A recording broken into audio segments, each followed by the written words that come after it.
The Clerk will now proceed to read the orders of the day. Budget Responsibility Bill, second reading. Now. Minister to move second reading.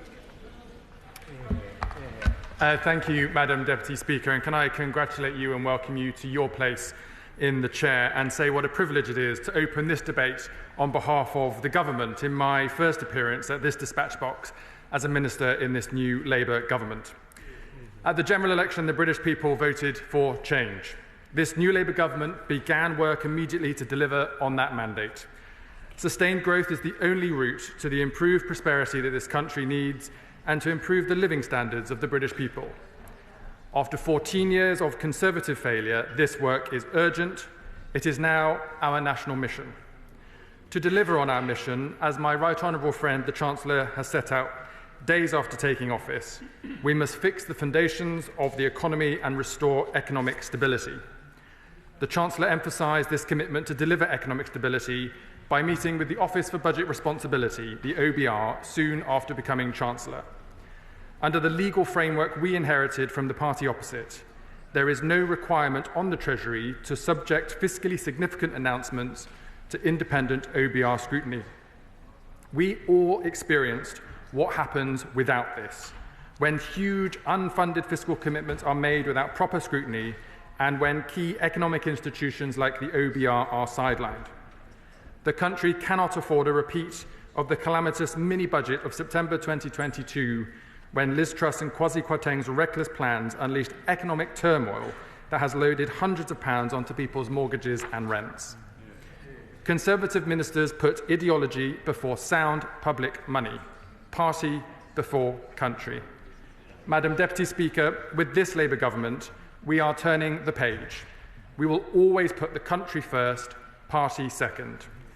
Our commitment to fiscal discipline and sound money will never waver. That is why this government is firmly committed to the independence of the OBR and the important principle that in normal times, the announcement of a fiscally significant measure should always be accompanied by an independent assessment of the economic and fiscal implications to support transparency and accountability. And it is why we made a commitment in our manifesto to therefore strengthen the role of the OBR and why we have acted quickly to deliver on this commitment today. This action will reinforce credibility and trust by preventing large-scale unfunded commitments that are not subject to an independent fiscal assessment. As the Chair of the OBR, Richard Hughes, has reiterated in his recent letter to the Chancellor, it is a good principle of fiscal policy making that major fiscal decisions should be based upon and presented alongside an up-to-date view of the economic and fiscal outlook. In line with this, yesterday, the Chancellor commissioned a full forecast to accompany our budget on the 30th of October, following the important principle that significant fiscal policy decisions should be made at a fiscal event and accompanied by an independent OBR assessment. This fiscal lock is an essential part of our mission to deliver economic stability. It is one of our first steps to fixing the foundations, and it is our guarantee to the British people that this Labour government is a responsible government which will never play fast and loose with the public finances and family finances as the Conservative Party has done before. I will now turn to how the bill will achieve this. The bill sets the legal framework for the operation of the fiscal lock. Its provisions build on the legislation that established the OBR, the Budget Responsibility and National Audit Act of 2011. In line with this, the technical detail underpinning the fiscal lock will be set out via an upcoming update to the Charter for Budget Responsibility. The Charter sets out the government's fiscal framework, including guidance on how the OBR performs its duties within it. To support scrutiny of this bill during its passage through Parliament, the Treasury has published a draft of the relevant Charter text, which will make clear exactly how the government plans to implement the fiscal lock. A full update to the Charter will be published in due course, on which members of this House will vote in the usual way.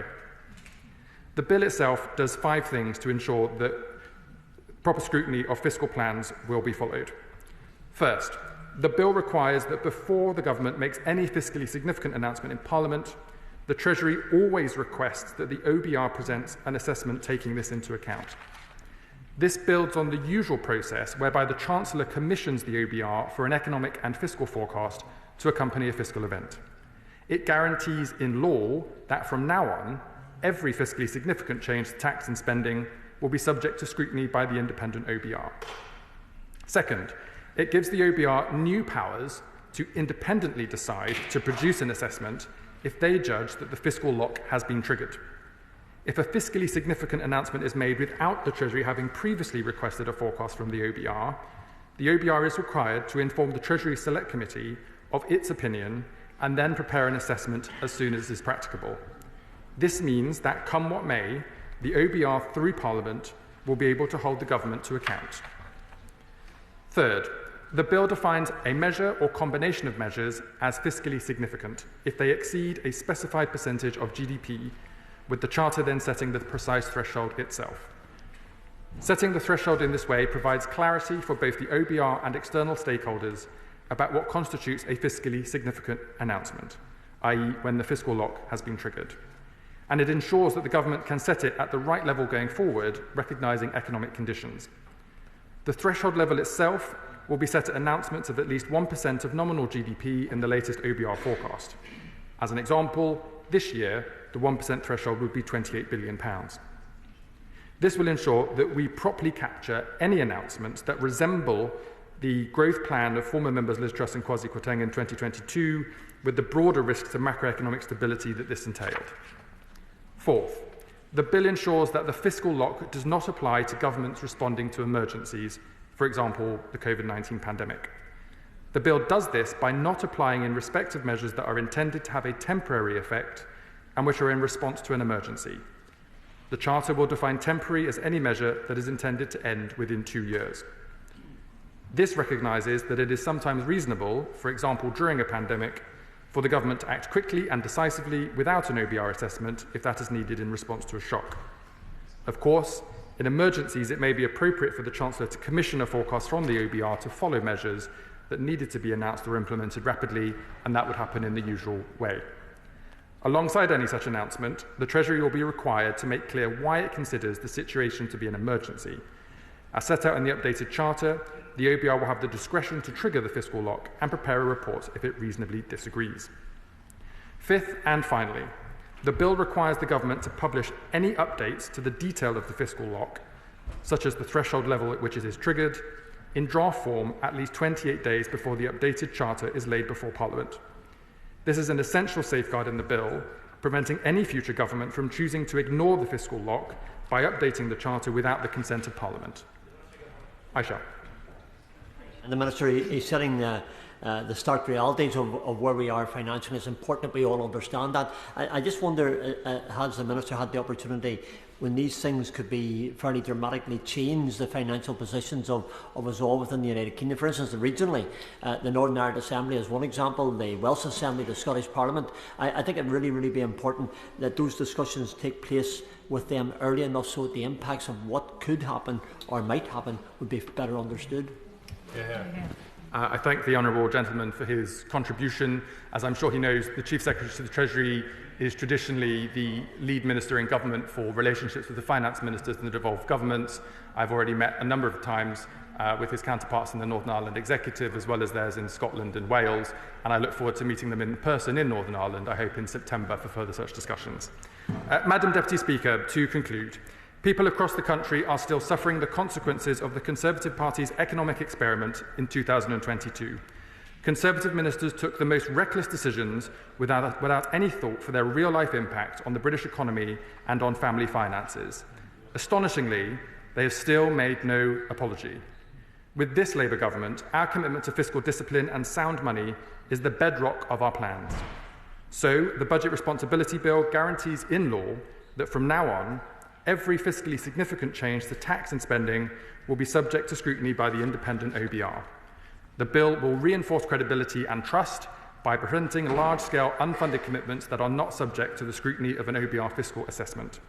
This delivers on a key manifesto commitment to provide economic stability and sound public finances by strengthening the role of the independent OBR. This is a crucial first step to fixing the foundations in our economy so that we can achieve sustained economic growth and make every part of the country better off. And for those reasons, Madam Deputy Speaker, I commend the bill to the House. The question is that the bill be now read a second time, and I call Opposition Spokesperson Gareth Davies. Madam Deputy Speaker, congratulations on your election to the chair. And Madam Deputy Speaker, let me take this as my first opportunity to congratulate the Honourable and Right Honourable gentleman opposite, the new Treasury ministerial team. They've taken up some of the best jobs in government. I loved every minute of my time in the Treasury, even when I had to come to this place to face my shadows. And I will always be grateful to the officials who supported me and the team so ably. And as the Member of Parliament for Grantham, the home of our country's first female Prime Minister, I congratulate our country's first female Chancellor. It is right that we highlight that. While the two are not politically aligned, we can all recognise when a ceiling has been shattered, and no matter who is breaking it, and we certainly recognise that on this side of the House. Madam Deputy Speaker, the bill before us today seeks to amend the Budget Responsibility and National Audit Act of 2011, a bill introduced by a Conservative Chancellor and which created the Office for Budget Responsibility. The bill should be understood in that context, building on a previous bill which replaced a system where His Majesty's Treasury would produce its own forecasts and the Chancellor of the Exchequer would essentially mark their own homework. Back then, this was an essential piece of legislation, given what had gone on before. Between 2000 and 2010, the then Labour government, their so-called forecasts for growth in the economy were out by an average of £13 billion. Their forecasts for the budget deficit 3 years ahead were out by an average £40 billion. Their forecasts therefore lacked any credibility at all. And it wasn't just the forecasts which led to the creation of the OBR, it was the management of the economy. Much has already been said by the Shadow Chancellor about higher inflation, higher deficit and higher unemployment the Conservatives inherited from Labour in 2010. But what is sometimes forgotten is that total public spending accounted for almost half of the national income when Labour last left office. Welfare spending ballooned by a staggering 45%, and this runaway spending meant that we inherited the largest budget deficit of any economy in Europe, with the sole exception of one country, and that was Ireland. And so the idea, Madam Deputy Speaker, that Labour have an unblemished record when it comes to the public finances is just plain wrong. We Conservatives created the OBR, in part to guard against Labour's fiscal unaccountability and recklessness with the public finances. We continue to support the role of the OBR in providing open, fully transparent, independent forecasts for all to see, no matter who is in government. And what was good to hear, genuinely good to hear, was the Chancellor recognised the importance of the OBR when she said that because of the OBR, in her words, you don't need to win an election to find out the state of the public finances. She was absolutely right about that. That's why, Madam Deputy Speaker, yesterday's supposed revelations just simply won't wash. In fact, she's so supportive of the OBR. If she is so supportive of the OBR, I ask a simple question.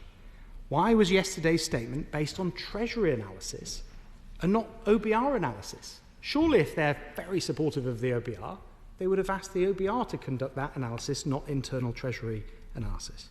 The OBR have always said that they would be ready to produce analysis any time on short notice. But Madam Deputy Speaker, look, that was yesterday. And today we're here to talk about the bill in front of us right now. While we're supportive of the OBR, we think it is right that the House needs to consider a number of concerns we have that we'll be seeking clarification from the government on.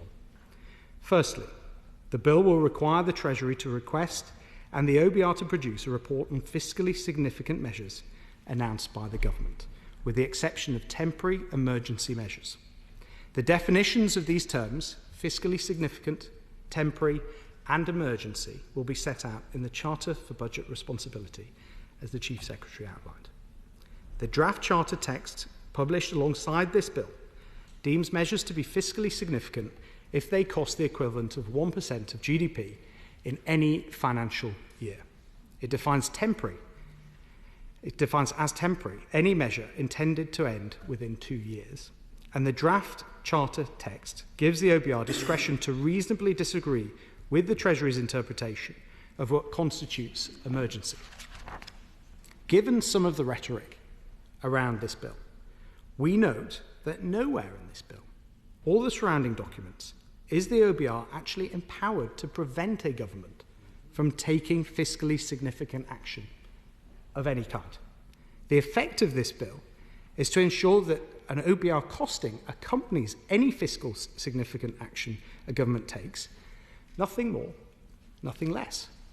Some of the way the Chancellor described this bill as being a so-called lock to prevent certain activity is, if I was being generous on my first outing, overly ambitious.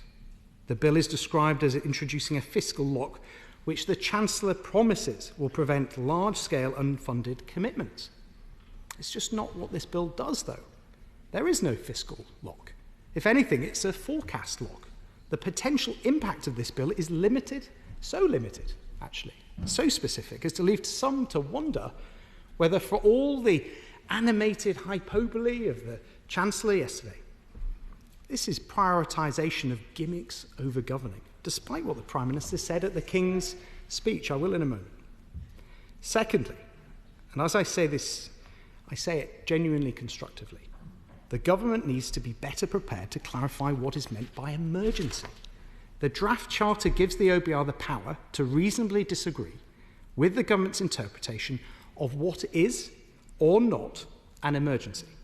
But this raises questions around whether the OBR is equipped in the first place to make such a decision. What counts as an emergency should mostly be clear-cut. But what about instances that are less obvious, unforeseen circumstances that will come down the track? The OBR would then be straying into political decision-making, which would rightly raise constitutional issues. Even if, ultimately, it is for ministers to decide on such matters, any resulting disagreement between the government and the OBR on whether the circumstances amount to emergency could undermine the credibility of the government, the OBR, or both. Thirdly and finally, in the event the lock is... I thank the Minister for giving way because I'm genuinely perplexed. I can't understand whether the Shadow Minister is with his former colleague, the South West Norfolk member, who wanted to see the OBR abolished and not part of any other decision-making, or doesn't feel that this piece of legislation goes far enough. Either way, does he recognise and accept, as thousands of mortgage payers in this country now do, the disaster of the previous Conservative Prime Minister's budget and the impact it's had and the need never to go back to those days? Madam Deputy Speaker, we support the OBR. I've been clear on that. We created the OBR. So to suggest that we don't support the OBR is incorrect. But I would just pull her up on some economic facts. The reason interest rates were so high and mortgages went up is because we faced a global challenge which this government will now experience. In office, you have to deal with events. And what caused inflation around the world was two things. It was the war in Ukraine, which pushed up gas prices. Wholesale gas prices reached record highs. And secondly, the fallout from the pandemic, a once-in-a-century pandemic, which the party opposite seem to have forgotten about. And so those two factors resulted in 11% inflation, which resulted in my, at the time, Chancellor and Prime Minister prioritising bringing down inflation, which we did, to 2%. And we've now handed this government 2% inflation, half the deficit we inherited in 2010, half the unemployment, and the fastest growth in the G7. So the suggestion that we need to take lessons from the party opposite on economic performance, I think, is a little rich. But, Madam Deputy Speaker, a third and final concern that we have, and we have others, but I'm keeping it short given its second reading. In the event the lock is triggered, the OBR does not need to produce one of its standard reports, even though the Treasury, under this bill, is required to request such a report to avoid breaking the lock. The bill, therefore, creates the possibility of an entirely new OBR report, which is not envisaged by the original Act. And I'd be grateful to the Minister if he could explain this and what it actually means in practice when he sums up this debate. While standard OBR reports must be published, it is not clear whether this applies to other reports the OBR may prepare. If this requirement does not apply, is the government happy to give the OBR the power to decide whether or not its costings are published? This is potentially very concerning when it comes to transparency. So, Madam Deputy Speaker, the official opposition look forward to more detailed scrutiny of this bill and the practical implications of it. But be in no doubt, we support the OBR. We created it to bring in much needed transparency to our fiscal framework after years of fiscal folly and false promises by the Labour Party. But at the same time, let us not pretend that the OBR should be the ultimate judge of good policy, that nothing bad can happen under its watchful eye and nothing good can happen beyond its gaze. Labour knows this. It's precisely what they argued 15 years ago when we first debated this bill that led to the OBR's creation.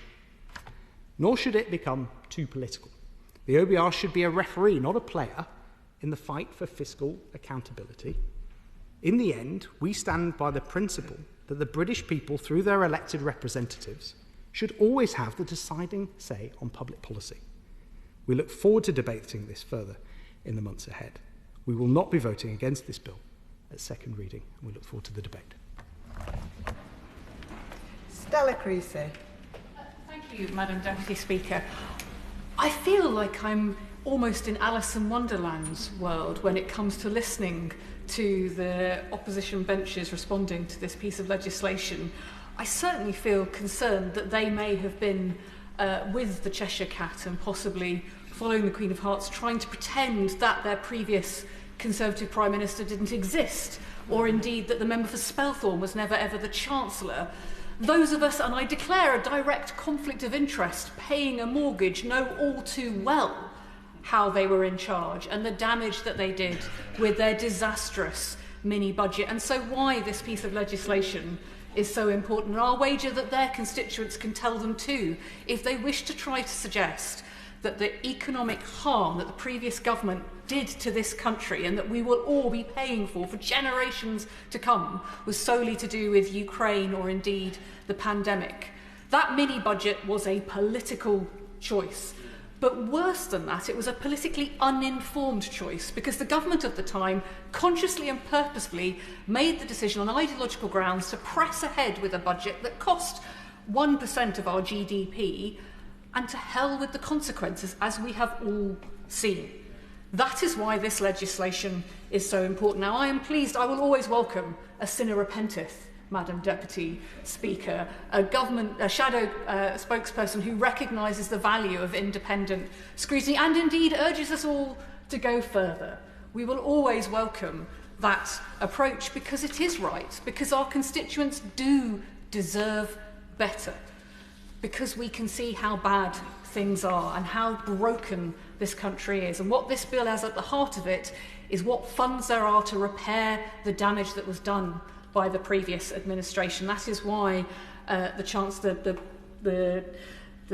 spokesperson for the government minister, my mind has gone, it's the end of term, the Chancellor is here today with this piece of legislation to be clear with us about why it matters and why we put things on the books and we have sound money at our heart, because the markets didn't react by accident and put up all our mortgages. They saw with terror the damage that bad leadership can do in the Treasury and have asked us accordingly to meet that challenge. And frankly, there is nothing progressive about crashing the economy, and that's exactly what the previous government did.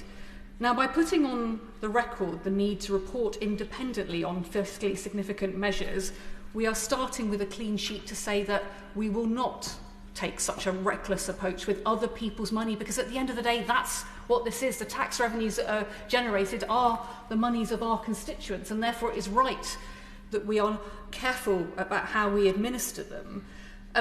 But I also recognise in this piece of legislation there are challenges, and in the contribution I want to make today, I hope to hear from the ministers on the front bench further clarity about this concept of fiscally significant. As somebody who's always liked to be hawkish about public money, I think it is important that we are clear where we are investing, and I very much urge the Treasury to think about investing to save. I see that in our broken society. I see the damage that is done by poverty, by poor public services and the higher costs that come. So I want us to be clear about the funding that we have and where that is coming from and why every penny matters. I will always give way to the members. I'm very grateful. As she knows, the new government have intimated that they may decide to mirror much new EU legislation, which could well have budgetary consequences. On Europe, she and I have not quite always seen eye to eye, but would she agree with me that in that context it's actually a bad mistake to do what the government want to do tonight and to abolish the European Scrutiny Committee? He preempts many of my own concerns that there is a very strong story to tell about good fiscal discipline, that it is not possible to do that independently in a modern global economy, and therefore it does matter the scrutiny that we're able to provide in this place about a whole range of regulations, and those do include financial regulations. I think particularly about the city, I think particularly about issues around a financial tax, for example, and I know there are many across this House. He and I is right, I haven't yet convinced him of the merits. I'm confident that one day we can, of working more closely with Europe, but I do agree with him that that should be a matter for this House to be fully part of.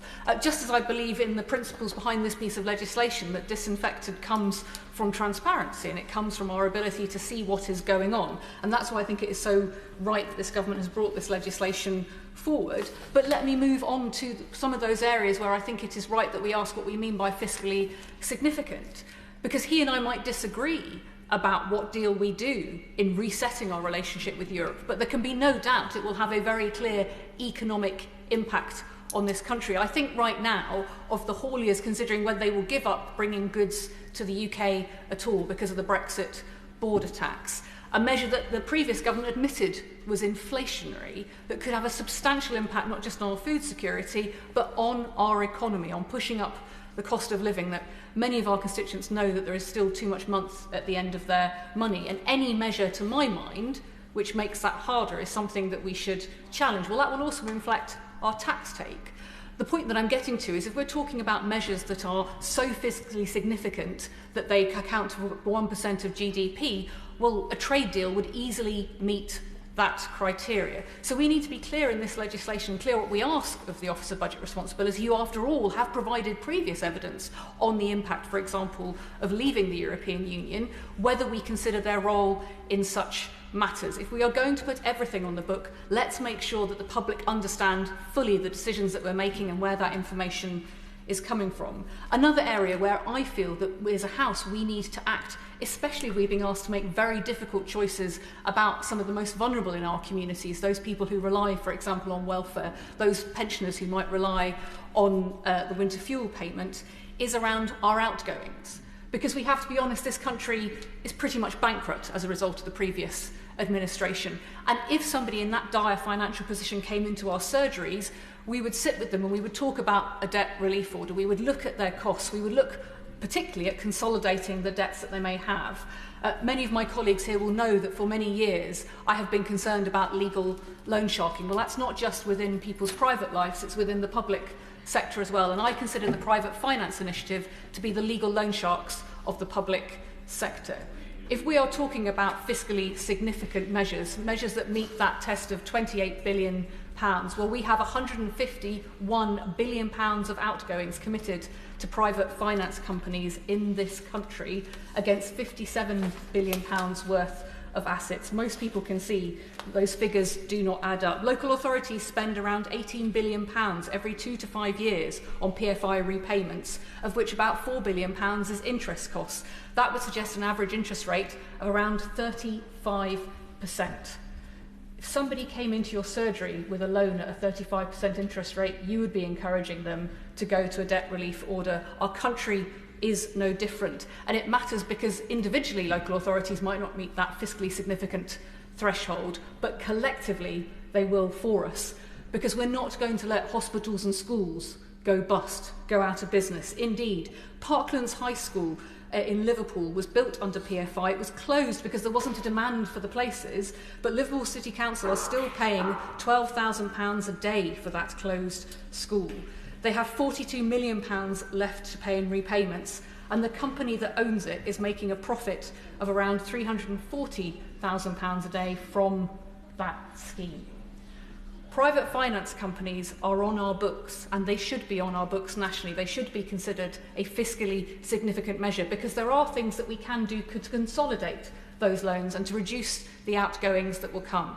So in my contribution to this bill and in the amendments that I may table, depending on what the ministers say, I think we need to be clear that everything that is fiscally significant, both decisions that we may not proceed with and decisions that we do proceed with, should be subject to that level of scrutiny.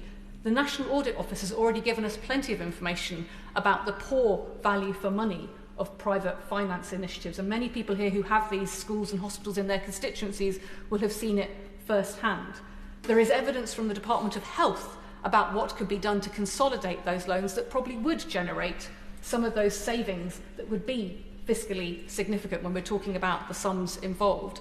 It would be fantastic to see the Office of Budget Responsibility pick this up as part of us knowing just how much we have to pay out as a country, just how much of a contribution we need to make. And this is going to private companies who are not paying tax in this country on the whole, so it is not generating revenue that can go back into paying for the repairs that need to come. The previous government started to look at these issues and then walked away. I know this government, with its commitment to fiscal discipline and fiscal transparency, will want to be open about the benefits and costs and the fiscal significance both of those trade deals that we might make and indeed of private finance initiatives. And I look forward to hearing from the ministers on the front bench about that. It is a very different world. The Shadow Minister is smiling. I'm sure that he misses his colleague from Spelthorne, but I know he will not miss the opportunity to say sorry to all of our constituents for the mess that we have been left in, for the reason why we now need this legislation and the discipline of the Office of Budget Responsibility, and for the failure to tackle those long-term problems that have left legal loan sharks and poor trading opportunities for our constituents, because they are going to pick up the pieces for generations to come. I now call the Liberal Democrat spokesperson, Sarah Olney. Thank you very much, Madam Deputy Speaker. It's a pleasure to see you in the chair. Congratulations on your election. The Liberal Democrats understand the importance of a stable economy to the well-being of our nation, and we will support this bill as it makes its way through Parliament. We have seen the effects of the chaos and uncertainty wrought by the previous Conservative government in their horrendous mismanagement of the economy, and we know that future prosperity can only be built upon a firm foundation.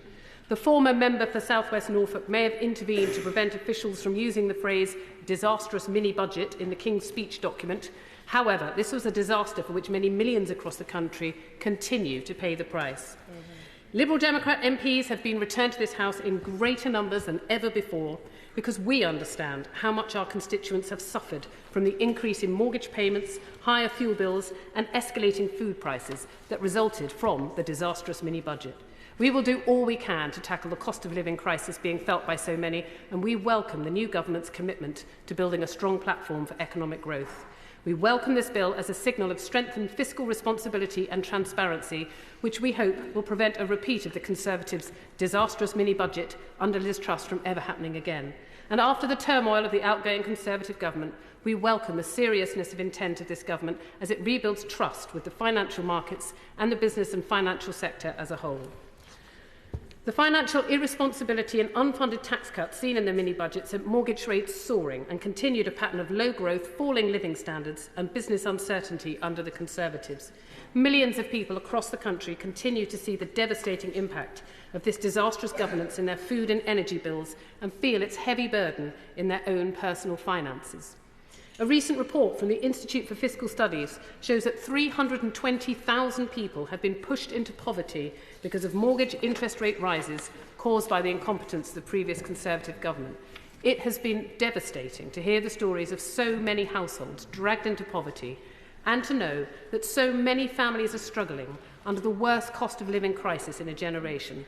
And it is painful to reflect upon the thousands of people who were hoping to make progress in their lives and improve the circumstances of their families, but find themselves pulled backwards by the weight of the costs now piled upon them. The IFS report tells us that the number of adults unable to keep their homes warm enough increased from 1.8 million in 2020 to 4.6 million in 2023, and they attribute that increase to the rise in mortgage interest rates during that period. This statistic lays bare in shaming detail the enormous and ongoing impact that the Conservatives' disastrous mini-budget has had on all of our lives. The broad positive responses that this bill has evoked across the business and finance sector are indicative of the desire for industry stability, and we welcome the engagement from economists and industry experts who advise the beneficial impact of this bill on confidence in public finances. Indeed, even the former Chancellor himself has acknowledged that he is minded to support it. We will carefully scrutinise the details of the bill to make sure it will achieve its intended aims.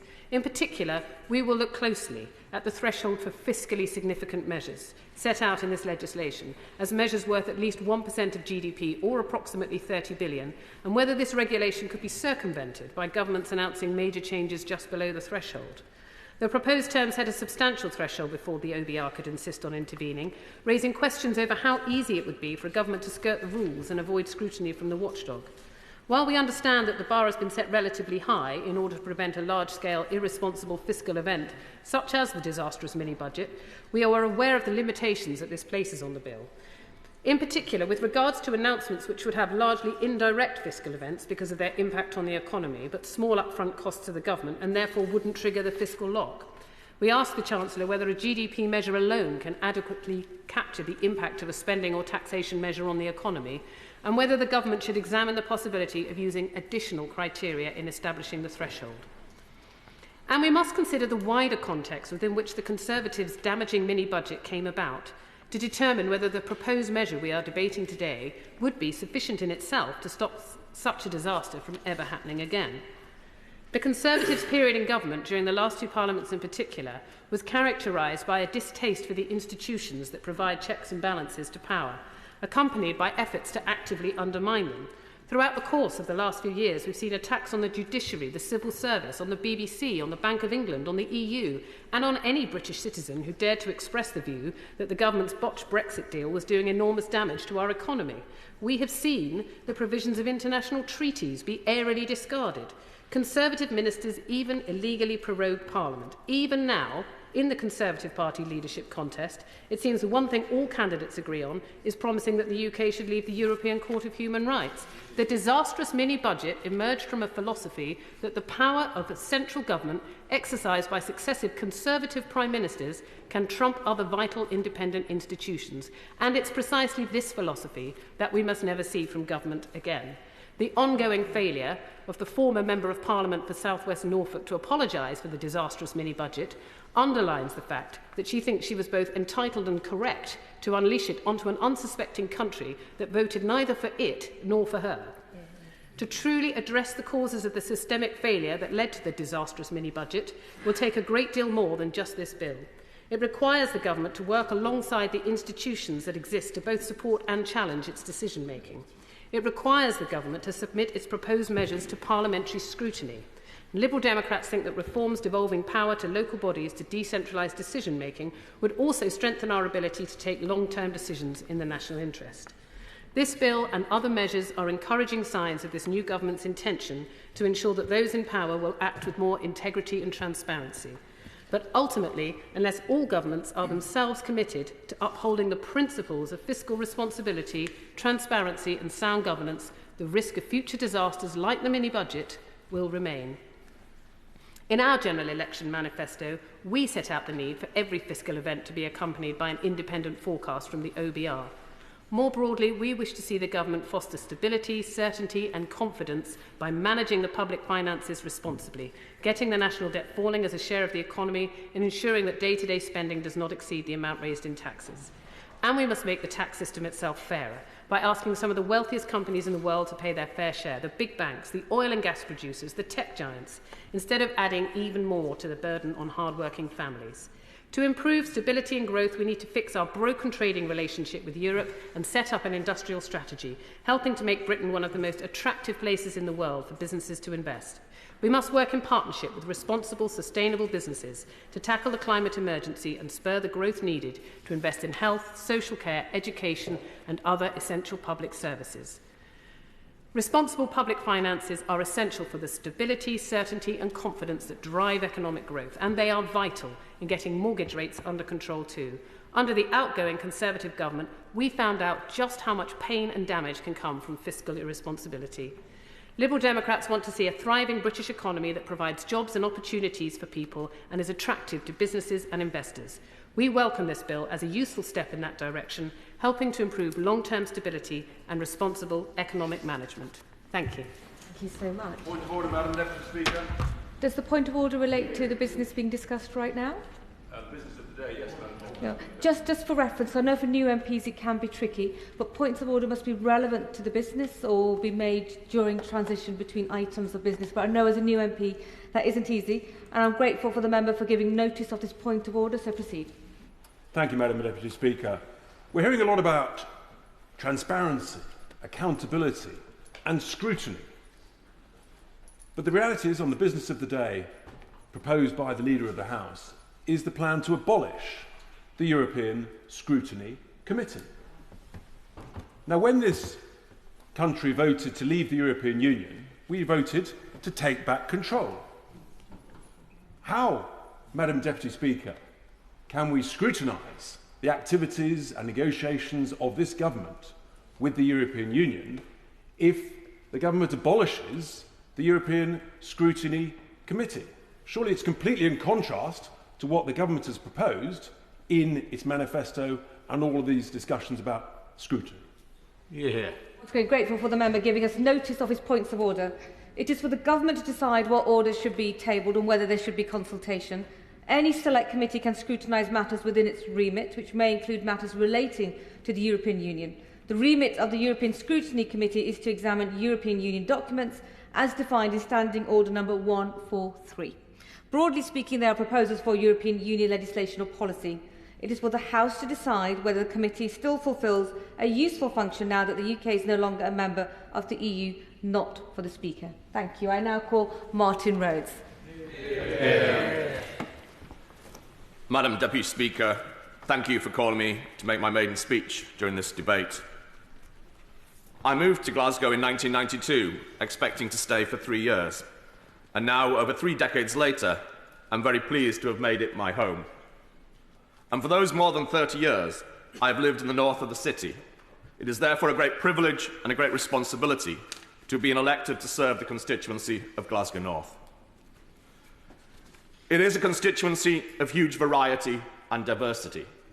At its northern boundary, farmland north of Somerston, and at its southern boundary are the River Clyde, the Scottish Event Campus, the Hydro Venue, and the city centre. From the west of Scotland's Science Park at its western boundary to the Glasgow Tigers Speedway track toward the eastern boundary. And of course, a lot more in between. Firhill, the home of Partick Thistle, the Kelvin Grove Art Galleries, Postle Marsh, a site of special scientific interest, Glasgow Caledonian University and the University of Glasgow, the School of Art and the Royal Conservatoire, the Queen's Cross Church of Charles William Mackintosh, the Forth and Clyde Canal, the River Kelvin, Rockhill, Maryhill and Dossholm Parks, as well as Kelvin Grove Park and the Botanic Gardens. But most of all, far more important than these key landmarks, are the communities that make up Glasgow North, many of which have faced and still face significant challenges and have sought to do what they can to support each other in the face of those challenges. Resilience is a thread that runs through the diverse communities of Glasgow North. It is an area that I'm pleased to call home and am now privileged to represent in this place. Madam Deputy Speaker, I wish to recognise the work of my predecessor as the member for Glasgow North, Patrick Grady.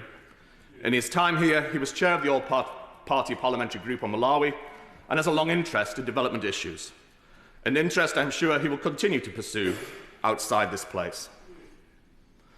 The boundaries of the constituency are different to those of Glasgow North in previous parliaments and include parts of the city that were previously in Glasgow North East and Glasgow Central. I know that my honourable friend, the member for Glasgow North East, in her first speech, will want to recognise the former member for Glasgow North East, Anne McLaughlin. So with no disrespect to her, I will keep my comments to the former member for Glasgow Central, Alison Thewlis. As Glasgow Central no longer exists, I want to ensure that we do not as a House miss the opportunity to recognise the commitment and work of the former member for Glasgow Central. In her time in this place, and before that as a city councillor in Glasgow, she showed her commitment to serving those she represented. There is one other former member for Glasgow North who would like to pay tribute to today, Anne McKechnie. She served in this place from 2001 to 2015. She has been a friend and a giver of wise advice for many years. And her time in this place and outside shows her continuing commitment to public service.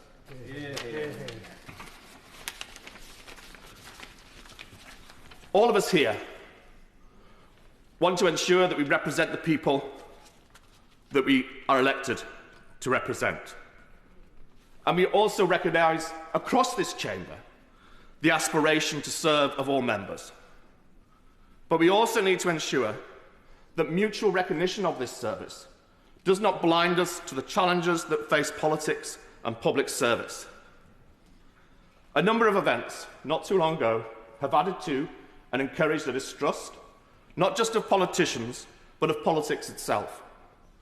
The turnout in my own constituency at the general election was just over 50%, and across the country, only around 60%.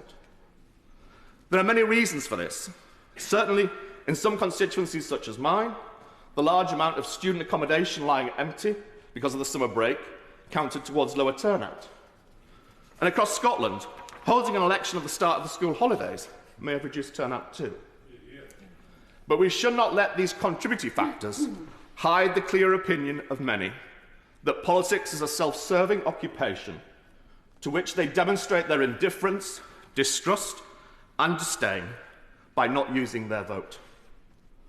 For too long, government and politics has too often allowed itself to be characterised by posturing and positioning, rather than the serious work of analysing problems, assessing potential solutions, and then delivering change. The empty charade of superficial posturing can initially seem to excite and engage, but the lack of substance, the lack of delivery, and the lack of integrity can so easily tip the balance from excitement to disillusionment and a sense of betrayal. Thorough analysis, serious discussion, and honest decision-making has to be the basis of politics. If we are to rebuild trust, financial responsibility and transparency being a key part of that. It is our challenge across the chamber over the course of this Parliament to rebuild trust in political institutions and processes. We need to show to people out there that politics is acting in their service, and we need to show that politics can make real and positive changes to their lives and communities. That is a challenge to all of us.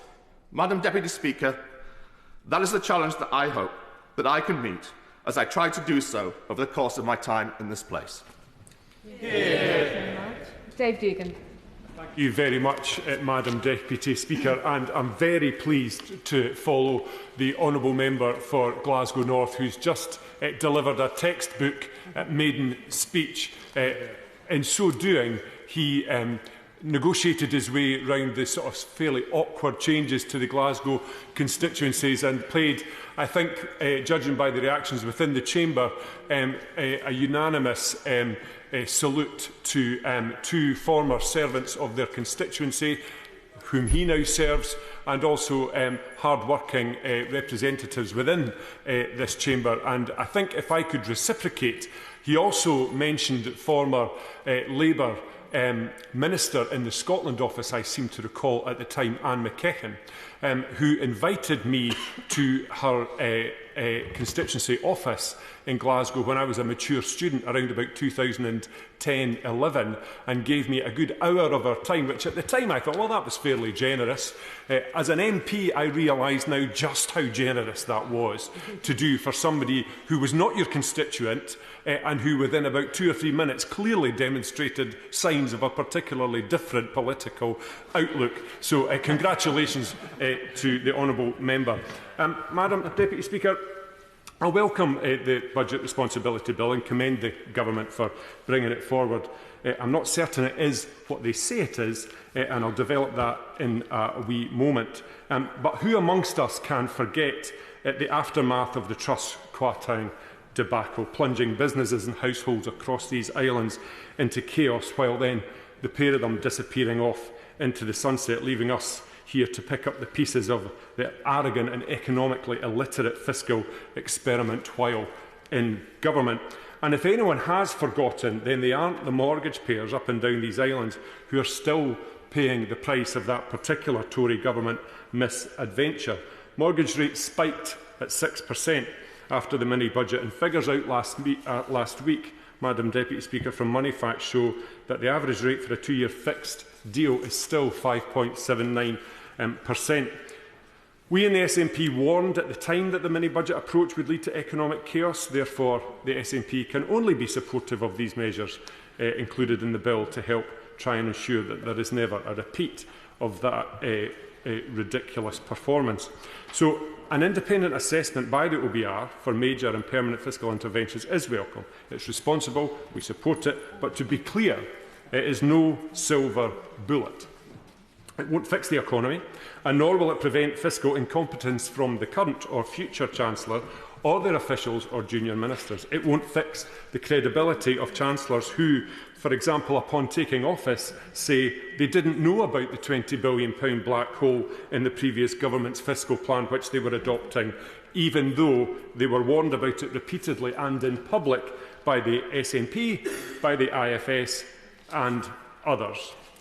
So the SNP welcome efforts at increasing economic transparency, but the truth is that Labour have also been substantially short of honest with the public in this area.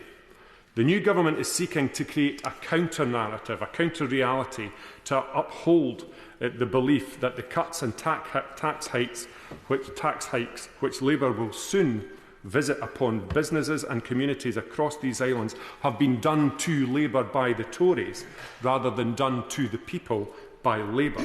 And that is the truth of the matter. If Labour are serious about restoring faith and growth of the economy, then much more action is needed from the government than this.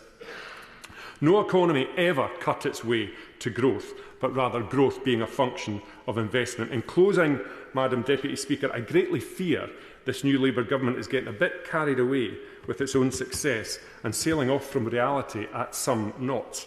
I cite the nauseating government of service hyperbole, the Potemkin energy company that is GB Energy, which is abject nonsense, and now this fiscal lock, which is set out in the bill. An assessment by the OBR is not a lock on anything, Madam Deputy Speaker. It does not enable, nor does it prevent anything. It does not confine, nor does it decide anything. And Parliament will never allow it to be used as a shield for the Chancellor. From its beginning to its end, it is simply an impartial assessment, leaving the hands of the Chancellor of the day free to prosecute whatever plan they wish, consistent with the OBR's assessment or not. And so it should be, because Parliament is here to hold the government to account, and the people across these islands, which I think we just saw. And it's certainly no, to be clear, it's certainly no replacement for rigorous parliamentary scrutiny of fiscal policy. It's a core function of this House, Madam Deputy Speaker, which I'm sure you will agree with. So in the interests of consensus, would the Minister concede that this minor point of detail, that fiscal report, is far more realistic in terms of what it actually means than fiscal lock for this nevertheless welcome measure? Maiden speech, Blair McDougall. Thank you, Madam Deputy Speaker. And as I'm being welcomed to my place, can I welcome you to your place and congratulate you? Can I also congratulate the member for Glasgow North. He spoke about the lack of trust in politics, and I think an eloquent speech like that and the service he will give to his community will go a long way to help repair that. And can I say how wonderful it is to see you as one of many, to see the Honourable Gentleman rather, as one of many Labour MPs from that great city. Can I say to the member for Angus and Perthshire Glens that I don't wish to nauseate him, but my speech is going to be about public duty. So apologies for that. Yesterday evening, after the statement by the Chancellor and the discussion afterwards about responsibility and duty and about the legacy that people leave within this chamber, I was standing on the banks of the river, watching the river go by, as it has done for countless generations. And I thought of everyone who had stood on those banks before, about the choices they had made, the decisions they'd made, and how those choices had impacted on the lives of everyone who followed them. Because, Madam Deputy Speaker, the first and most important duty, and the duty that this bill seeks to enshrine, is taking responsible decisions that will ensure a richer life for those who follow us, for our children and our grandchildren. And the failure of our age is that we departed from that purpose. We have departed from that purpose, and in doing so have left people trapped in short-term lives. Lives without the opportunity to learn for the future, lives without a permanent home, lives of short-term precarious work. A generation has been handed down falling life expectancy, a poisoned environment, and a legacy of debt. Now, time and generations flow, and they can change for the better or for the worse. And that changes as a result of political decisions, and it also happens as a result of personal decisions. And I'll talk about that aspect a little later in my speech. But the hard decisions that we make today are what create a better tomorrow. And as political leaders, for me, this bill is about us taking the kind of decisions that my constituents make every single day. And passing this bill will be a promissory note that this new Parliament will do better, and that this new Labour government will reclaim the legacy and the future of an abandoned generation. And, Madam Deputy Speaker, the story of intergenerational opportunity is the story of my constituency of East Renfrewshire. And I'm going to be very brave, and I'm not going to claim that my constituency is the most beautiful constituency. Partly because over the last couple of weeks listening to other honourable members, I'm quite happy for that title to rest until the next maiden speakers perhaps stand up. And you certainly can find natural beauty in East Renfrewshire if you walk through Greenbank Gardens, or you stroll through Rook Glen, or you take a hike up the top of the Neilston Pad. But the extraordinary thing about my constituency isn't the place, it's the people. Because generation after generation have moved to East Renfrewshire because it offers hope for the next generation and a better life for their children. First they came for the mills, the works and the quarries. They came to Neilston, to Busby, to Giffnock and to Thornley Bank. In Barrhead they came in great numbers for a job at the old Shanks Works, making the toilets for the Titanic, for royalty, and also, Madam Deputy Speaker, the toilets for this place.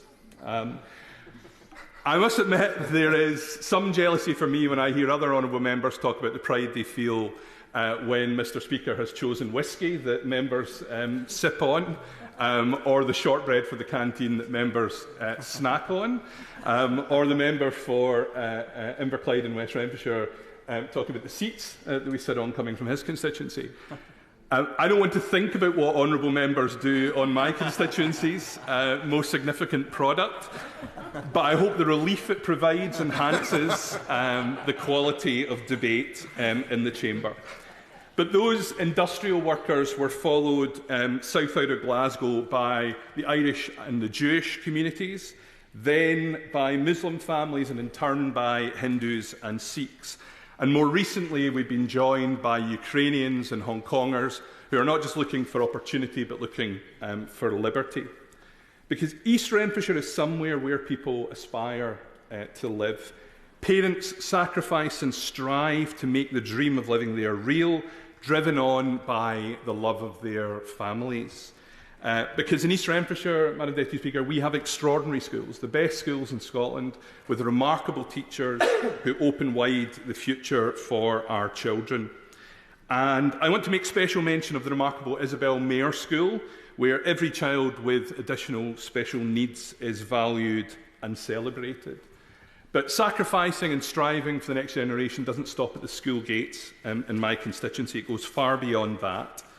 Volunteers at Nelly Boxes, the Include Me Too Club or the Back to School Bank work to ensure that disadvantage or disability are no barriers to a childhood of opportunity, discovery and fun.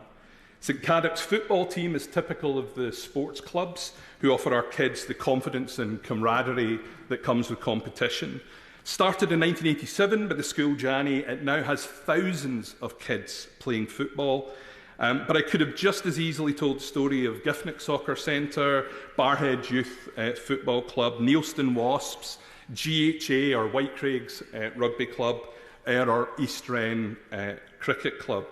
I could go on, and as it's my maiden speech, I will.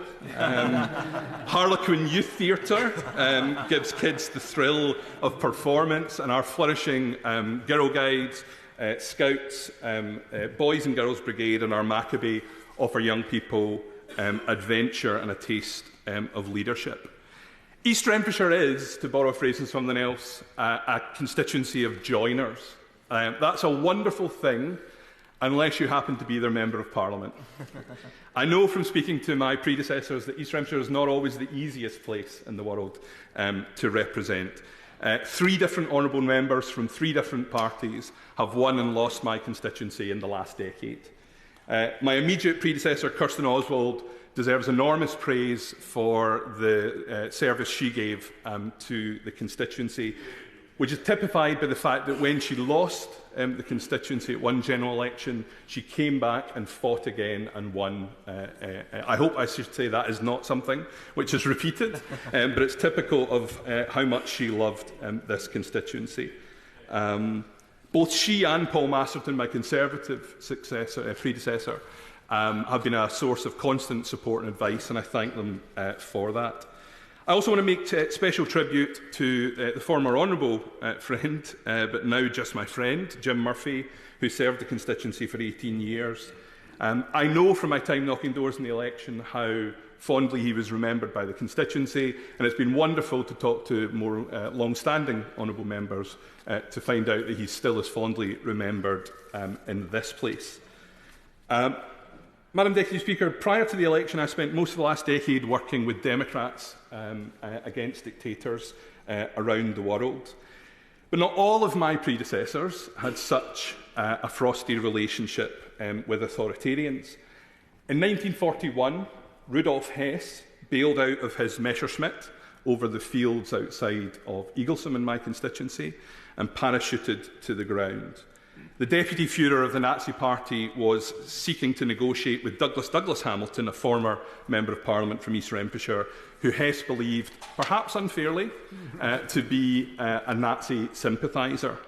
Hess was swiftly captured by a local farmer at Pitchfork and then taken to Busby Scout Hall, apparently by an inebriated member of the National Guard at Pistol Point, and then taken to the Tower of London along the river that flows outside of here. And time may have passed, but I can tell you my constituents, informed by events in Ukraine and elsewhere, still have as little tolerance for dictators as they did back in the 1940s. Madam Deputy Speaker, my argument today has been that we should think more long-term in this House, but I make it in the knowledge that my own place here will only ever be temporary. And I'll close by saying why I feel that so acutely. My roots are in East Renfrewshire, where I was born and brought up, but my ancestors hail much closer to this chamber. My grandfather was born across the river in Lambeth.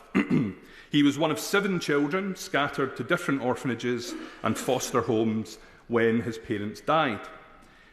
He went to his grave believing that his mother had been taken by consumption, and then his father had succumbed to old wounds from the Great War. But that story was a lie. It was a lie told to a boy to protect him from a horrible truth that was discovered when we researched our family tree. The truth was that my great-grandfather, overwhelmed by grief and overcome by poverty, decided that his children would have a better future without him, that their life would be better if he ended his. So he walked to Lambeth Pier and he threw himself into the freezing water that runs past this Parliament. As the once famous Newton Mearns poet Robert Pollock wrote, "Sorrows remembered sweeten present joy." Because today, if you stand on that place where my great-grandfather's story ended, you can look across to the river where his great-grandson just gave his maiden speech as a Member of Parliament, watched from the gallery by his own children. However long I serve on the banks of this river, I will always have an eye on the water flying by and my mind on the responsibility we have to our children and grandchildren. Thank you. No doubt of Doo's family very proud, but for me, comfort breaks will never be the same. Maiden speech, Bobby Dean. Thank you, Madam Deputy Speaker. And can I begin by acknowledging and congratulating the Honourable Member for East Renfrewshire on that heartfelt speech. I thought it was very gracious of you as well to say that you're not in the most beautiful of the constituencies. I think you're at least in the top 600 and possibly higher after one or two whiskies. And can I also congratulate the member for Glasgow North on his maiden speech as well. I think the points he makes about engaging with the public and making sure that we restore trust in this place is really, really important. Madam Deputy Speaker, I'm not going to speak about Scotland in my maiden speech. I'm going to start by talking about where I came from. And with my parents in the gallery, and I promise to stay grounded, that's the place I want to start. I grew up on a council estate as the eldest of 3 boys. My dad worked long hours as a scaffolder, and my mum worked 2 jobs, one in Burton's by day and one as a cleaner at night. And things weren't always easy. At times got so tough at one point that as a young teenager, I moved into the care of my grandparents. And I found out in recent years that this is called kinship care. It's a pretty formal sounding name, but it's basically where family agreed to take on family. I'm very grateful for my nan and pops for helping me back onto the right path, and I know that they would have been very proud of me if they had got to see this day. Of course, it wasn't just family that got me here. I had encouraging teachers, supportive friends, guiding therapists, a campaigning wife, and a totally unreasonable bunch of people called activists who volunteer a silly amount of time to the cause. To all those that have been involved in my messy pathway to now, and especially to the people of Carshalton and Wallington who have put their faith in me, thank you. I am utterly humbled to be here, and I don't take this responsibility lightly. Madam Deputy Speaker, I did plan on describing my constituency of Carshalton and Wallington as a hidden gem, but since I started in this place a few weeks ago, I keep bumping into staff that live there, so clearly it's a popular place. For those that don't know, Carshalton and Wallington is on the South London border with Surrey, or is in Surrey, depending on who you speak to. And I describe it as hidden because despite being a London borough, you won't find us on the tube map. There are no London Underground or London Overground services in our borough, and this is an issue that I will return to at a later date. But it is a gem. I'm not going to say it's the most beautiful, but it is pretty beautiful. It has beautiful ponds, it has many award-winning parks, we have the historic River Wandle, and so many good pubs, it's really difficult to avoid them at the weekend. I would like to take this moment to recognise my predecessor, Elliot Coburn. This House will remember when he bravely spoke out about his own struggles with mental health. I have great respect for his willingness and openness to share his story, and I am certain that his bravery will give courage to others to speak up and seek help too. I would also like to put on the record my recognition for another predecessor, Tom Brake. He served my community of Carshalton and Wallington for over 22 years. He is a true local champion. He is still spoken about so fondly on the doorstep. And this House will probably be aware of his tireless campaigning for St Helier Hospital, and I plan to take up this issue at a later date too. Madam Deputy Speaker, there is much more I would like to share about my constituency over time. Unlike the member for East Renfrewshire, I won't take up that time now because I'm keen to get involved in the debate today as well. I want to start by joining my honourable friend, the member for Richmond Park, in welcoming the thrust of the government's proposals in giving more powers to the Office for Budget Responsibility to scrutinise major fiscal announcements. The inappropriately named mini-budget sent shockwaves across the country. Mortgages soaring, pensions on the brink of collapse, and market confidence damaged so badly that I feel we'll be dealing with the trust issues caused by that disruption for quite some time. Yet the state of our country's finances is not just down to one fiscal event. The populism that infected everything that the last government did was laid bare by the Chancellor yesterday. And I am so angry about the mess that's been left behind. It is always the most vulnerable that suffer the most when the government gets things so drastically wrong. And we must never let such reckless gambles be taken with our country's finances ever again. Now, while I'm optimistic that a fiscal lock will provide the public and markets some reassurance on this, I do hope that the government does not feel locked into one particular model of fiscal management. The key lesson to take from disastrous mini-budget should be not that there's only one way to run the economy, but that whatever choices the government makes, they should be informed by good information and stand up to rigorous analysis. It will be my intention from these benches to encourage the government to take seriously the calls from many respected economists to ensure that fiscal responsibility goes hand in hand with maximising the growth potential of the country over the long term. This is particularly relevant to major capital investments, like the rebuilding of St Helier Hospital in my constituency. Our local NHS trust faces huge costs every year trying to maintain an unfit building. We must not forget that there is a cost to not investing too. And when talking about growth, let us remember that it not only has a rate, but a direction. And this necessarily involves political choices and cannot be left to expert analysis alone. While the OBR can rightly describe what actions will increase growth and by how much, we in this House still have a crucial role to play in selecting what actions will meet all of society's goals. And a purpose-driven industrial strategy, as proposed by the Liberal Democrats, will ensure we deliver the right sort of growth, not least in relation to green industries. The Chancellor is also right to reiterate that the government should not commit to any unfunded spending pledges. But there are many ways to fund the investment in our public services that we so desperately need. And you don't have to increase tax on ordinary workers to do so. If the Chancellor is stuck for ideas, then I would invite her to have a read of the Liberal Democrat manifesto, which includes ideas such as raising capital gains tax and reversing the Tories' cuts for banks. There are fairer ways of raising the revenue we need, and we should look at them seriously. And it's at this point that I turn back up to the gallery, and I have some regret that my maiden speech was on the intricacies of fiscal responsibility. So if you'd indulge me for a moment, before I close, I'd like to make a brief translation by putting my points into footballing terms. Dad, this is mainly for you. The former manager played six up front and got hammered.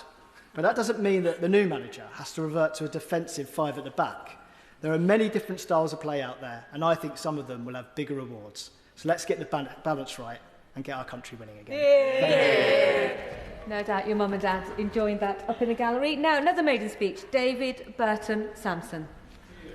Thank you very much, Madam Deputy Speaker, for granting me the opportunity to give my maiden speech today, and especially during these first few weeks of this new Labour government. And I welcome you too to your new place. I also thank the Right Honourable Gentleman for Carshalton and Wallington for your maiden speech. Well done. And for my honourable friends for their maiden speeches too.